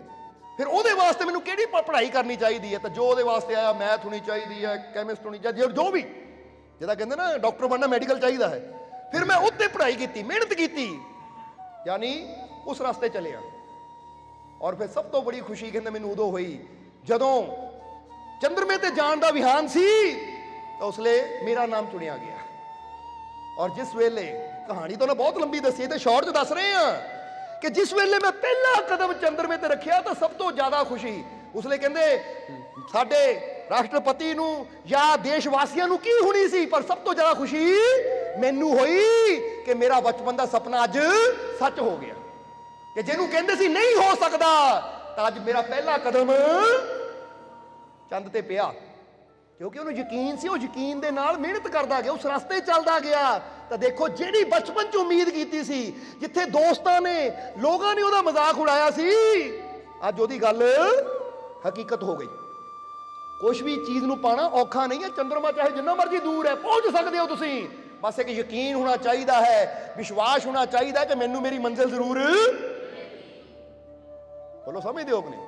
ਹੁਣ ਜੇ ਨੀਲ ਆਰਮਸਟਰੋਂਗ ਚੰਦਰਮੇ ਤੇ ਪਹੁੰਚ ਸਕਦਾ, ਤੁਹਾਡੀ ਤਾਂ ਮੰਜ਼ਿਲ ਹੀ ਦੁਨੀਆ ਤੇ ਹੈ। ਬੋਲੋ ਸਮਝਦੇ ਹੋ ਕਿ ਨਹੀਂ? ਯਾਨੀ ਚਾਹੇ ਉਹ ਕਾਮਯਾਬੀ ਹੈ, ਚਾਹੇ ਕੁਛ ਵੀ ਹੈ, ਇੱਥੇ ਤੱਕ ਜੇ ਰੱਬ ਨੂੰ ਵੀ ਪਾਣਾ ਹੈ ਨਾ, ਤਾਂ ਰੱਬ ਨੂੰ ਪਾਉਣ ਵਾਸਤੇ ਕੋਈ ਚੰਦਰਮੇ ਤੇ ਮੰਗਲ ਜਾਣ ਦੀ ਲੋੜ ਨਹੀਂ। ਉਹ ਵੀ ਤੁਸੀਂ ਇੱਥੇ ਬੈਠੇ ਆ, ਆਪਣੇ ਕਰਮ ਅੱਛੇ ਕਰਕੇ, ਆਪਣੇ ਅੰਦਰ ਵਿਸ਼ਵਾਸ ਪੈਦਾ ਕਰਕੇ ਤੁਸੀਂ ਦੁਨੀਆ ਨੂੰ ਬਣਾਉਣਾ। ਰੱਬ ਤੱਕ ਵੀ ਮਹਾਤਮਾ ਉਹਦੇ ਇੱਥੇ ਬਹਿ ਕੇ ਪਹੁੰਚੇ, ਚੰਦਰਮੇ ਤੇ ਜਾ ਕੇ ਥੋੜੀ ਪਹੁੰਚੇ ਹੋ। ਸ਼੍ਰੀ ਗੁਰੂ ਨਾਨਕ ਦੇਵ ਜੀ ਹੈ ਜਾਂ ਹੋਰ ਇੰਨੇ ਗੁਰੂ ਰਹਿਬਰ ਦੁਨੀਆ ਤੇ ਆਏ ਹੈ, ਜਿਹੜਾ ਦੇਖੋ ਉਹਨਾਂ ਨੇ ਇੱਥੇ ਬਹਿ ਕੇ ਹੀ ਆਪਣੀ ਆਪ ਨੂੰ ਇਦਾਂ ਦਾ ਬਣਾ ਲਿਆ ਕਿ ਪ੍ਰਮਾਤਮਾ ਨੂੰ ਉਹਨਾਂ ਤੱਕ ਆਣਾ ਪੈ ਗਿਆ। ਸੋ ਕੋਈ ਮੰਜ਼ਿਲ ਔਖੀ ਨਹੀਂ ਹੈ, ਬਸ ਇਨਸਾਨ ਦੇ ਅੰਦਰ ਇੱਕ ਯਕੀਨ ਹੋਣਾ ਚਾਹੀਦਾ ਹੈ, ਉਮੀਦ ਹੋਣੀ ਚਾਹੀਦੀ ਹੈ, ਵਿਸ਼ਵਾਸ ਹੋਣਾ ਚਾਹੀਦਾ ਕਿ ਮੈਨੂੰ ਮੇਰੀ ਮੰਜ਼ਿਲ ਜ਼ਰੂਰ। ਹੁਣ ਕਹਿ ਦਿਓ ਸਮਾਂ ਬਹੁਤ ਹੋ ਗਿਆ, ਆਖਰਲੇ ਵਚਨਾਂ 'ਚ ਕਹਿਣਾ ਕਿ ਮੈਨੂੰ ਮੇਰੀ ਮੰਜ਼ਿਲ ਜ਼ਰੂਰ, ਮੈਨੂੰ ਕਾਮਯਾਬੀ ਜ਼ਰੂਰ, ਮੈਨੂੰ ਖੁਸ਼ੀਆਂ ਜ਼ਰੂਰ, ਕਿਉਂਕਿ ਮੇਰਾ ਮਾਲਿਕ ਮੇਰੇ। ਪੂਰੀ ਉਮੀਦ ਹੈ ਨਾ? ਇਸ ਲਈ ਅੱਜ ਤੋਂ ਸੋਚਣਾ ਵੀ ਅੱਛਾ ਹੈ, ਖੁਸ਼ੀਆਂ ਬਾਰੇ ਸੋਚੋ, ਤਾਂ ਕਿ ਜੇ 10 ਮਿੰਟ ਬੈਠਣਾ ਹੀ ਪਵੇ। ਮਾਲਕਾਂ ਦੇ ਸਤਸੰਗ ਵਿੱਚ ਕਿੰਨਾ ਮਜ਼ਾ ਆ ਗਿਆ। ਉਹ ਮੇਰੇ ਨਾਲ ਬੜਾ ਵਧੀਆ ਹੋਇਆ ਸੀ ਜਦੋਂ ਏਦਾਂ ਸੋਚੋ, ਵਧੀਆ ਚੀਜ਼ ਬਾਰੇ ਸੋਚੋ। ਪਰ ਬੰਦਾ ਬੈਠਾ, ਕੀ ਹੋਇਆ ਉਹਨੇ, ਮੈਂ ਸੋਚਿਆ ਕਿ ਏਦਾਂ ਨਾ ਹੋ ਜਾਵੇ। ਆਹ ਜ਼ਿੰਦਗੀ ਹੈ ਤੇਰੀ, ਜੋ ਨਹੀਂ ਹੋਇਆ ਉਹਨੂੰ ਸੋਚ ਕੇ ਰੋਈ ਜਾਂਦਾ ਤੂੰ। ਸਮਝਦੇ ਹੋ ਕਿ ਨਹੀਂ? ਕੋਈ ਪ੍ਰੇਮੀ ਬੈਠਾ ਕਾਹਦੇ ਰੋ ਰਿਹਾ, ਕਿਤੇ ਮੇਰਾ ਮਹਿਬੂਬ ਨਾ ਦੂਰ ਹੋ ਜਾਵੇ। ਭਾਈ ਹੋ ਗਿਆ, ਤੇਰੀਆਂ ਹਾਈ ਹਰਕਤਾਂ ਰਹੀਆਂ, ਦੂਰ ਹੋ ਜਾਣਾ ਉਹਨੇ, ਕਿਉਂਕਿ ਰੋਂਦਿਆਂ ਦੇ ਲਾਗੇ ਬੈਠਣਾ ਕਿਸੇ ਨੂੰ। ਹੁਣ ਕੋਈ ਰੋਈ ਜਾਵੇ ਪਸੰਦ ਹੈ? ਹੱਸਣ ਵਾਲਿਆਂ ਲਾਗੇ ਹਰ ਕੋਈ ਖੜਨਾ ਪਸੰਦ ਕਰਦਾ ਹੈ। ਹੱਸਣ ਵਾਲਿਆਂ ਨਾਲ ਹਰ ਕੋਈ ਨਾਤਾ ਜੋੜਨਾ। ਉਹ ਇਦਾਂ ਦੀਆਂ ਹਰਕਤਾਂ ਕਰਕੇ ਬੰਦਾ ਆਪ ਹੀ ਆਪਣੇ ਜੀਵਨ ਨੂੰ ਦੁੱਖਾਂ ਨਾਲ ਭਰ ਲੈਂਦਾ ਹੈ। ਔਰ ਰੋਂਦਿਆਂ ਕੋਲ ਤਾਂ ਦੁਨੀਆ ਨਹੀਂ ਖੜਦੀ। ਔਰ ਸੱਚੀ ਗੱਲ ਦਸੀਏ, ਰੋਂਦਿਆਂ ਕੋਲ ਤਾਂ ਦੁਨੀਆ ਨੂੰ ਖੜਨਾ ਪਸੰਦ ਨਹੀਂ। ਰੱਬ ਕਿੱਦਾਂ ਖੜੇਗਾ? ਰੱਬ ਨੇ ਤੈਨੂੰ ਖੁਸ਼ ਹੋਣ ਵਾਸਤੇ ਜ਼ਿੰਦਗੀ ਦਿੱਤੀ ਸੀ, ਰੋਈ ਰਿਹਾ, ਚੱਲ ਪਿੱਛੇ, ਜਦੋਂ ਖੁਸ਼ ਹੋਣਾ ਆਏਗਾ ਫਿਰ ਆਈ ਮੇਰੇ ਕੋਲ, ਕਿਉਂਕਿ ਹੱਸ ਕੇ ਉਹਦੀਆਂ ਰਹਿਮਤਾਂ ਤੱਕ ਅਸੀਂ। ਪਰ ਬੰਦਾ ਸੋਚਦਾ ਨਹੀਂ ਰੋਵਾਂਗੇ ਤਾਂ ਰੱਬ ਨੇ ਦੇਣਾ, ਕਿਉਂਕਿ ਬੰਦੇ ਦੀ ਆਦਤ ਹੈ, ਪਤਾ ਕੀ, ਬੰਦੇ ਨੇ ਆਪਣੀ ਆਦਤ ਵੀ ਇਦਾਂ ਦੀ ਬਣਾਈ ਹੋਈ ਹੈ, ਆਪਣੇ ਬੱਚਿਆਂ ਦੀ ਆਦਤ ਵੀ ਇਦਾਂ ਦੀ ਬਣਾਈ ਹੋਈ ਹੈ ਕਿ ਜਦ ਤੱਕ ਬੱਚਾ ਰੋਏਗਾ ਨਹੀਂ ਉਹਨੂੰ ਦੇਣਾ ਹੀ ਕੁਛ ਨਹੀਂ। ਪਹਿਲਾਂ ਬੱਚਾ ਰੋਂਦਾ ਫਿਰ ਦਿੰਦਾ ਹੈ। ਬੰਦਾ ਸੋਚਦਾ ਜਦ ਮੈਂ ਬੱਚੇ ਦੇ ਰੋਣ ਤੇ ਦਿੰਦਾ ਆ ਤਾਂ ਸ਼ਾਇਦ ਰੱਬ ਵੀ ਮੇਰੇ ਰੋਣ ਤੇ ਦੇਗਾ। ਪਰ ਰੱਬ ਦੇ ਘਰ ਦਾ ਨਿਯਮ ਉਲਟਾ ਹੈ। बोलो समझते हो कि नहीं? क्योंकि साडा भी नियम इदां दा ही है। ਅਸੀਂ ਤੇ ਤੁਹਾਨੂੰ ਨਹੀਂ ਕਹਿ ਰਹੇ, रूहानी ਨੂੰ ਪੁੱਛ ਲਿਓ, ਹਾਲਾਂਕਿ 8 ਸਾਲ ਦੀ ਹੈ, ਕਦੀ ਰੋਂਦੀ ਹੋਈ ਸਾਡੇ ਕੋ ਆਏਗੀ, ਅਸੀਂ ਕੁਝ ਨਹੀਂ ਲੈ ਕੇ ਦੇਵਾਂਗੇ। ਚਾਹੇ ਇੱਕ ਟੌਫੀ ਮੰਗੇ, ਰੋ ਕੇ ਮੰਗੇਗੀ, ਨਹੀਂ ਦੇਵਾਂਗੇ, ਕਿਉਂਕਿ ਅਸੀਂ ਬਣਾਇਆ ਹੀ ਉਹਨੂੰ ਇਦਾਂ ਦਾ ਹੈ। ਬੇਟਾ ਜੋ ਮਰਜ਼ੀ ਚੀਜ਼ ਲੈਣੀ ਹੈ ਨਾ, ਖੁਸ਼ ਹੋ ਕੇ ਆ, ਹੱਸਦੀ ਹੋਈ ਆ, ਸਮਾਈਲ ਕਰਦੀ ਆਏਗੀ ਤਾਂ ਸਭ ਕੁਝ ਦੇਵਾਂਗੇ, ਜੋ ਮੰਗੇਗੀ ਮਿਲੇਗਾ। ਪਰ ਜੇ ਰੋ ਕੇ ਆਈ, ਅਸੀਂ ਪਰੇ ਹੋ ਜੀਦਾ ਹੈ। ਸਹੀ ਗੱਲ ਹੈ, ਇਹ ਕੋਈ ਉਦਾਂ ਨਹੀਂ, ਕਿਉਂਕਿ ਉਹਨੂੰ ਆਦਤ ਬਣਾਉਣਾ ਚਾਹੁੰਦੇ ਆ ਕਿ ਆਉਣ ਵਾਲੇ ਸਮੇਂ 'ਚ ਉਹਨੂੰ ਪਤਾ ਲੱਗ ਜਾਣਾ ਆ ਕਿ ਮੇਰੇ ਜੈ ਜੀ ਮੈਨੂੰ ਜੋ ਦਿੰਦੇ ਉਦੋਂ ਦਿੰਦੇ ਜਦੋਂ ਮੈਂ ਖੁਸ਼ ਹੁੰਦੀ ਹਾਂ। ਹੁਣ ਆਦਤ ਕੀ ਬਣਨੀ ਹੈ ਕਿ ਮੈਂ ਜੋ ਵੀ ਲੈਣਾ ਆ। ਔਰ ਅੱਜ ਦੁਨੀਆ ਦੀ ਆਦਤ ਕੀ ਹੈ? ਘਰ ਵਾਲੀ ਨੂੰ ਜੇ ਘਰ ਵਾਲੇ ਦਾ ਪਿਆਰ ਚਾਹੀਦਾ, ਉਹਨੂੰ ਪਤਾ ਕੀ ਕਰਨਾ ਪੈਂਦਾ ਹੈ? ਆ ਚੁੰਨੀ ਸਿਰ ਤੇ ਬੰਨ ਕੇ, ਅੱਜ ਸਿਹਤ ਨਹੀਂ ਠੀਕ, ਅੱਛਾ ਆ ਜਾ ਤੇਰੇ ਸਿਰ ਤੇਲ ਲਾ ਦੇਵਾਂ, ਆ ਜਾ ਮੈਂ ਚਾਹ ਬਣਾ ਦੇਵਾਂ। ਉਹਨੂੰ ਪਤਾ ਕਿ ਇਹਦੀ ਅਟੈਂਸ਼ਨ ਲੈਣੀ ਤਾਂ ਬਿਮਾਰ ਹੋ ਕੇ ਹੀ ਲੈਣੀ ਹੈ। ਉਹ ਨਾ ਵੀ ਬਿਮਾਰ ਹੋਵੇ, ਬਿਮਾਰ ਹੋਣ ਦਾ ਨਾਟਕ ਕਰਦਿਆਂ ਕਰਦੇ ਸੱਚੀ ਬਿਮਾਰ ਹੋ ਜਾਣਾ। ਤਾਂ ਘਰ ਵਾਲੇ ਨੇ ਅਟੈਂਸ਼ਨ ਲੈਣੀ ਹੋਵੇ ਆ ਕੇ, ਅੱਜ ਤਾਂ ਲੱਕ 'ਚ ਬਹੁਤ ਦਰਦ, ਬੈਠੇ ਬੈਠੇ ਬੁਰਾ ਹਾਲ ਹੋ ਗਿਆ, ਆਓ ਜੀ ਮੂਵ ਲਾ ਦੇਵਾਂ। ਉਹ ਇਦਾਂ ਦੀ ਟੈਨਸ਼ਨ ਚਾਹੀਦੀ ਸਾਨੂੰ ਬਿਮਾਰੀ ਵਾਲੀ। ਫਿਰ ਹੁੰਦਾ ਕੀ ਹੈ? ਬਿਮਾਰੀ ਦਾ ਬਹਾਨਾ ਕਰਦੇ ਕਰਦੇ ਬਿਮਾਰੀ ਸੱਚੀ। ਇਹ ਆਦਤਾਂ ਬਦਲੋ ਆਪਣੀਆਂ। ਹੁਣ ਕਈ ਜੀਵ ਤਾਂ ਇੱਥੇ ਵੀ ਆਉਂਦੇ ਨਾ, ਮਾਲਕੋ ਅਸੀਂ ਤਾਂ ਆ ਕੇ ਨਾ ਦੁੱਖ ਜਿਹਾ ਦੱਸੀਦਾ ਕਿ ਮਾਲਕ ਦੀ ਰਹਿਮਤ ਜ਼ਿਆਦਾ ਹੋਣੀ ਹੈ। ਕੋਈ ਕਹ ਘੱਟ ਹੁੰਦੀ ਹੈ ਜਦੋਂ ਬਾਰ-ਬਾਰ ਦੁੱਖ ਹੀ ਦੱਸਦੇ ਆ। ਜੇ ਤੁਸੀਂ ਕਹੋਗੇ ਨਾ ਮਾਲਕੋ ਅਸੀਂ ਠੀਕ ਹੈ, ਬਹੁਤ ਰਹਿਮਤ ਹੈ, ਦਿੱਤਾ ਹੀ ਖੁਸ਼ੀ ਨਾਲ ਹੋਰ ਦੇਵਾਂਗੇ, ਲੈ ਹੋਰ ਲੈ। ਫਿਰ ਤਾਂ ਕਈ ਪਤਾ ਕੀ ਸੋਚਦੇ ਹੈ, ਕਈਆਂ ਤੇ ਰਹਿਮਤ ਹੁੰਦੀ ਹੈ ਪਰ ਪਤਾ ਕੀ ਕਹਿਣਗੇ? ਮਾਲਕੋ ਹਾਲੇ ਹੋਈ ਨਹੀਂ, ਸਾਨੂੰ ਦੇਖ ਕੇ ਲੱਗਦਾ ਹੋ ਗਈ ਹੈ, 75% ਹੋ ਗਈ ਹੈ, 25% ਰਹਿ ਗਈ ਹੈ, ਮਾਲਕੋ ਹੋਈ ਨਹੀਂ। ਉਹ ਕਿਉਂ ਕਹਿ ਰਿਹਾ? ਮਾਲਕੋ ਇਦਾਂ ਕਵਾਂਗੇ ਤਾਂ ਹੀ ਤਾਂ ਹੋਣੀ ਹੈ। ਉਹ ਕਿ ਇਦਾਂ ਕਹੋਗੇ ਤਾਂ ਸਾਨੂੰ ਪਤਾ ਤੇਰੇ ਉੱਤੇ ਹੋਈ ਹੈ, ਪਰ ਤੂੰ ਕਹਿ ਰਿਹਾ ਹੋਈ ਨਹੀਂ, ਤਾਂ ਸਾਨੂੰ ਪਤਾ ਤੂੰ ਝੂਠ ਬੋਲੇ, ਤਾਂ ਝੂਠਾ ਬੰਦਾ ਰੱਬ ਤੋਂ ਉਦਾਂ ਹੀ ਦੂਰ ਹੋ ਜਾਂਦਾ ਹੈ। ਇਸ ਲਈ ਇਹ ਨਾ ਕਹੋ ਨਹੀਂ ਹੋਈ, ਇਹ ਕਹੋ ਰਹਿਮਤ ਹੋ ਗਈ। ਤਾਂ ਫਿਰ ਜਦੋਂ ਹੋ ਗਈ ਕਹੋਗੇ ਨਾ, ਤਾਂ ਚਾਹੇ 10% ਹੋਈ ਹੋਵੇ, 90 ਨਾ ਵੀ ਹੋਏਗੀ, ਪੱਕੀ ਗੱਲ ਕਹਿ ਕੇ ਦੇਖੋ ਹੋ ਗਈ, ਤਾਂ ਜਾਓ, ਤਾਂ 90 ਵੀ ਨਾ ਹੋਈ ਤਾਂ ਫਿਰ ਕਿਉਂ? ਸਰ ਖੁਸ਼ੀ ਦਿੰਦੇ ਹੋ ਤਾਂ ਖੁਸ਼ੀ ਪਾਉਂਦੇ ਵੀ ਹੋ, ਤਾਂ ਇਹ ਗੱਲਾਂ ਹੀ ਉਦਾਂ ਦੀਆਂ ਕਰਦੇ ਹੋ ਨਾ ਸ਼ੁਕਰੀਆ ਵਾਲੀਆਂ, ਤਾਂ ਨਾ ਸ਼ੁਕਰੀਆ ਨੂੰ ਰਹਿਮਤ ਕਦੀ। ਇਸ ਲਈ ਇਹ ਦੇਖੋ ਕਿੰਨੀ ਰਹਿਮਤ ਹੋ ਰਹੀ ਹੈ। ਜਿੱਦਾਂ ਹੁਣ ਦੱਸਿਆ ਕਿ ਉੱਥੇ ਸਤਸੰਗ ਸੀ, ਤਾਂ ਬੰਦੇ ਨੇ ਬੈਠੇ ਬੈਠੇ ਨੇ ਕਦੀ ਦਰਬਾਰ ਤੇ ਵੀ ਨਹੀਂ ਆਇਆ ਸੀ, ਸਤਸੰਗ 'ਚ ਹੀ ਕਿਹਾ ਰਹਿਮਤ ਹੋ ਗਈ। ਤਾਂ ਉਹਦਾ ਕਹਿੰਦਾ ਮੇਰਾ 103 ਜਾਂ 4 ਕਿੰਨਾ ਬੁਖਾਰ ਸੀ, ਇੰਨੇ 15-20 ਦਿਨਾਂ ਤੋਂ ਦਵਾਈ ਖਾ ਕੇ ਠੀਕ ਨਹੀਂ ਹੁੰਦਾ, ਪਰ ਮਾਲਕੋ ਰਹਿਮਤ ਕਹਿਣ ਨਾਲ ਹੀ ਘਰ ਜਾ ਕੇ ਦੇਖਿਆ ਮੈਂ ਠੀਕ ਹਾਂ, ਔਰ ਦੁਬਾਰਾ ਬੁਖਾਰ ਹੋਇਆ ਹੀ ਨਹੀਂ। ਵੀਰਵਾਰ ਨੂੰ ਆ ਕੇ ਮੱਥਾ ਟੇਕਿਆ ਉਸਨੇ। ਸੋ ਜਿਨ੍ਹਾਂ ਨੂੰ ਵਿਸ਼ਵਾਸ ਹੁੰਦਾ ਹੈ ਨਾ, ਉਹ ਵਚਨਾਂ ਤੇ ਯਕੀਨ ਕਰਕੇ ਕਹਿੰਦੇ ਹੋ ਗਈ। ਤਾਂ ਜਿਹੜੇ ਇਦਾਂ ਸੋਚਦੇ ਆ ਜੇ ਕਵਾਂਗੇ ਜੀ ਹੈ ਨਹੀਂ ਹੋਈ ਤਾਂ ਹੀ ਹੋਣੀ ਹੈ, ਤਾਂ ਉਹ ਨਾ ਸ਼ੁਕਰੇ ਹੈ। ਔਰ ਨਾ ਸ਼ੁਕਰਿਆਂ ਤੇ ਰਹਿਮਤ, ਇਹ ਪੱਕੀ ਗੱਲ ਲਿਖ ਲਓ, ਕਿਉਂਕਿ ਕੋਈ ਤੁਹਾਡੇ ਕੋਲ ਲਈ ਵੀ ਜਾਵੇ ਤਾਂ ਕਹੀ ਜਾਵੇ ਦਿੱਤਾ ਕੀ ਤੂੰ ਮੈਨੂੰ, ਤੂੰ ਤਾਂ ਹਾਲੇ ਦਿੱਤਾ ਹੀ ਕੁਛ ਨਹੀਂ। ਤਾਂ ਤੁਸੀਂ ਕਹਿਣਾ ਚੱਲ ਫਿਰ ਹੁਣ ਕਾਕਾ ਜਿਹੜਾ ਅੱਗੇ ਮਾੜਾ ਮੋਟਾ ਮਿਲਦਾ ਹੁਣ ਉਹ ਵੀ ਨਹੀਂ ਮਿਲਣਾ। ਤਾਂ ਜੇ ਤੁਹਾਨੂੰ ਕੋਈ ਕਵੇ, ਚਾਹੇ ਤੁਸੀਂ ਇਹਨੂੰ 1 ਰੁਪਿਆ ਦਿੱਤਾ ਹੋਵੇ, ਤੁਸੀਂ ਜੇ ਮੈਨੂੰ ਬਹੁਤ ਕੁਝ ਦੇ ਦਿੱਤਾ, ਤਾਂ ਤੁਹਾਡਾ ਮਨ ਆ ਨਾ ਦਿੱਤਾ ਤਾਂ ਇੰਨਾ ਕੁ ਸੀ, ਸ਼ੁਕਰ ਇੰਨਾ ਕਰਦਾ, ਹੁਣ ਹੋਰ ਵੀ। ਇਹ ਰੱਬ ਦੇ ਕਰਦਾ ਨਹੀਂ ਹੈ ਮੈਂ ਕਿ ਸ਼ੁਕਰ ਕਰਨ ਵਾਲਿਆਂ ਨੂੰ ਜ਼ਿਆਦਾ ਮਿਲਦਾ ਹੈ, ਤਾਂ ਨਾ ਸ਼ੁਕਰਿਆ ਨੂੰ ਜੋ ਮਿਲਦਾ ਨਾ ਉਹ ਵੀ ਉਹਨਾਂ ਹੱਥੋਂ ਨਿਕਲ ਜਾਂਦਾ ਹੈ। ਇਸ ਕਰਕੇ ਸ਼ੁਕਰਗੁਜ਼ਾਰ ਬਣੀਏ ਆਪਣੇ ਰੱਬ ਦੇ, ਉਹਦੀਆਂ ਦਿੱਤੀਆਂ ਦਾਤਾਂ ਦਾ ਸ਼ੁਕਰ ਕਰੀਏ, ਉਹਦੀਆਂ ਦਿੱਤੀਆਂ ਰਹਿਮਤਾਂ ਦਾ ਸ਼ੁਕਰ ਕਰੀਏ, ਤਾਂ ਫਿਰ ਉਹਦੀਆਂ ਰਹਿਮਤਾਂ ਹੋਰ ਵੀ ਵੱਧਦੀਆਂ ਚਲੀਆਂ ਜਾਂਦੀਆਂ ਹੈ। ਕਿਉਂਕਿ ਰੋਣ ਵਾਲਿਆਂ ਨੂੰ ਘੱਟ ਮਿਲਦਾ, ਤਾਂ ਮੁਸਕਰਾ ਕੇ ਸ਼ੁਕਰ ਕਰਨ ਵਾਲਿਆਂ ਨੂੰ। ਔਰ ਆਪਣਾ ਨਿਯਮ ਦੱਸਦਾ ਤੁਹਾਨੂੰ, ਕਿਉਂਕਿ ਜੇ ਅਸੀਂ 8 ਸਾਲ ਦੀ ਬੱਚੀ ਰੂਹਾਨੀ ਨਾਲ ਇਦਾਂ ਕਰ ਸਕਦੇ ਹਾਂ, ਫਿਰ ਤੁਸੀਂ ਤੁਹਾਡੀ ਉਮਰ ਜੋ ਵੀ ਹੋਵੇ ਤੁਹਾਡੇ ਨਾਲ ਹੋਰ ਵੀ ਸਖਤੀ ਕਰਾਂਗੇ ਅਸੀਂ। ਫਿਰ ਤੁਸੀਂ ਰੋਂਦੇ ਹੋਏ ਆਓਗੇ ਤਾਂ ਹੱਸਦਿਆਂ ਨੂੰ ਲਿਆਓ ਯਾਰ, ਇਹਨਾਂ ਨੂੰ ਲਿਆਓ, ਇਹਨਾਂ ਨੂੰ ਭਰਪੂਰ ਕਰਕੇ। ਇਹ ਬਹੁਤ ਖੁਸ਼, ਇਹਨਾਂ ਨੂੰ ਹੋਰ ਖੁਸ਼ੀ ਦੇ ਕੇ ਭੇਜੀਏ। ਸੋ ਹੁਣ ਲਾਈਨ 'ਚ ਲੱਗਣਾ, ਹੱਸਦਿਆਂ ਲੱਗਣਾ, ਸੱਚੀ ਗੱਲ ਹੈ। ਕਰਕੇ ਦੇਖਿਓ, ਜਿੰਨਾ ਹੱਸਦੇ ਆਓਗੇ ਨਾ। ਔਰ ਕਈ ਤਾਂ ਇਦਾਂ ਦੇ ਵੀ ਦੇਖੇ, ਇੱਥੇ ਫਰਿਆਦ ਕਰਨਗੇ, ਫਿਰ ਆਪਾਂ ਨਾ ਕੁੱਲੀ ਦੇ ਗੇਟ ਮੋਰੇ, ਮਾਲਕੋ ਆਹ ਫਰਿਆਦ ਕਰੋ, ਉਹ ਤੇਰੀ ਹੋਈ ਨਹੀਂ, ਉੱਥੇ ਹੋਈ ਸੀ ਮਾਲਕੋ, ਮੈਂ ਸੋਚਿਆ ਇੱਕ ਵਾਰ ਹੋਰ ਕਰ ਲਵਾਂ। ਉਹ ਵਿਸ਼ਵਾਸ ਹੀ ਹੈ ਨਹੀਂ, ਯਕੀਨ ਹੀ ਹੈ ਨਹੀਂ। ਜਿਹਨੂੰ ਵਿਸ਼ਵਾਸ ਹੁੰਦਾ ਇੱਕ ਵਾਰ ਕਰ ਦਿੱਤੀ, ਬਸ ਹੁਣ ਜੋ ਹੁਕਮ ਲੱਗਾ ਹੁਕਮ ਨੂੰ ਪੂਰਾ ਕਰ, ਕਿਉਂਕਿ ਵਿਸ਼ਵਾਸ ਰੱਖ, ਰਹਿਮਤਾਂ ਨਾਲ ਝੋਲੀ ਜ਼ਰੂਰ। ਅਸੀਂ ਤਾਂ ਅਸੀਂ ਕਹੀ ਤਾਂ ਸਿਰਫ ਫਰਿਆਦ ਕਰਕੇ ਨਾ ਜਾਓ, ਸਤਸੰਗ 'ਚ ਵੀ ਬੈਠੋ, ਕਿਉਂਕਿ ਸਤਸੰਗ 'ਚ ਬਹੁਤ ਰਹਿਮਤਾਂ, ਬਹੁਤ ਬਰਕਤਾਂ, ਬਹੁਤ ਖੁਸ਼ੀਆਂ ਮਿਲਦੀਆਂ ਹੈ। ਜਿਹੜਾ ਦੁੱਖ ਤੁਹਾਡਾ ਕਈ ਸਾਲਾਂ ਤੋਂ ਦੂਰ ਨਹੀਂ ਹੋਇਆ, ਸਤਸੰਗ 'ਚ ਬੈਠੋ, ਉਹ ਬੈਠਣ ਦੇ ਨਾਲ ਹੀ ਤੁਸੀਂ ਆਪ ਫੀਲ ਕਰੋਗੇ ਕਿ ਮੇਰਾ ਦੁੱਖ ਤਾਂ ਉਹਦੇ ਠੀਕ ਹੋ ਗਿਆ। ਮੇਰਾ बाकी जो मैं न्याज देनी है, हुक्म पूरा करना, तो दी मालिक ने बाकी रहमत कर देनी है। ठीक है, इस करके यकीन रखो अपने अंदर, भरोसा रखो अपने अंदर। हुण आ जाओ कह दईए कि मैनू अपने मालिक दे पूरा, मैनू अपने मालिक दे पूरा, मैनू अपने मालिक दे पूरा, मेरिया झोलियां खुशियां नाल, मेरिया झोलियां खुशियां नाल, मेरिया झोलियां खुशियां नाल, मेरे सारे दुख दूर, मेरे सारे दुख दूर, मेरे सारे दुख दूर। मेरा मालिक मेरे, मेरा मालिक मेरे, मेरा मालिक मेरे, मैं बहुत, मैं बहुत, मैं बहुत, खुशी आ गई, आ गई, आ गई, आ गई, आनंद आ गया, आ गया, आ गया, आ गया, रहमत आ गई, आ गई, आ गई, आ गई, मजा आ गया, आ गया, आ गया, आ गया।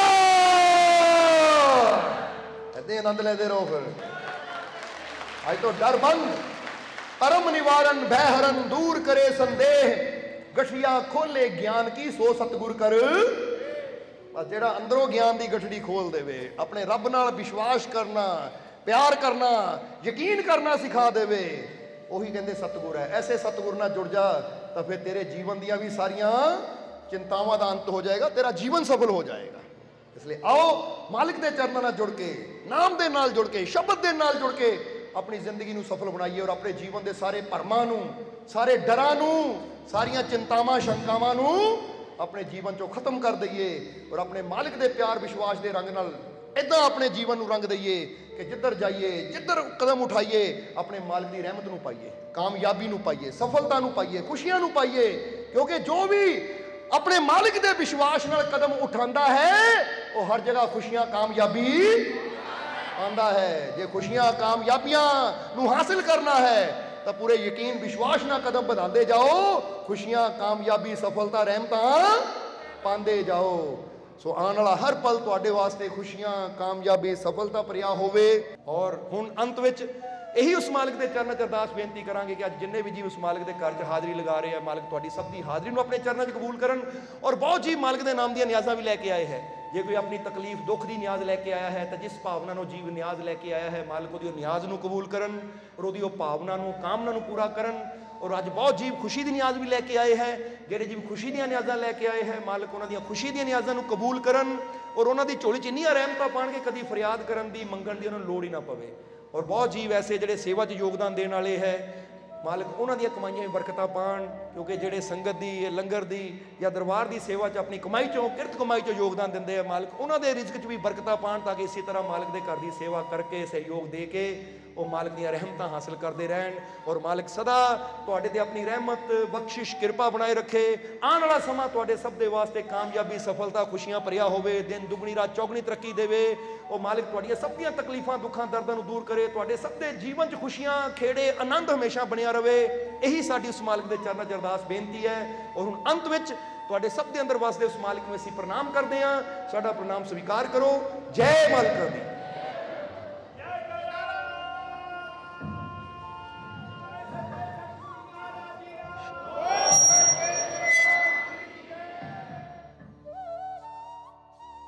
वीडियो अच्छी लगी हो तो कृपया इसे शेयर जरूर करें। आपके शेयर करने से अगर किसी की जिंदगी में अच्छा बदलाव आता है, पॉजिटिव चेंज आती है, तो ये भी आपकी तरफ से किया गया एक नेक कर्म होगा, एक सेवा होगी। तो वीडियो को शेयर जरूर करें और वीडियो देखने के लिए सर्व संजय दरबार कांटियां शरीफ यूट्यूब चैनल को सब्सक्राइब करें और फेसबुक पेज को फॉलो करना ना भूलें।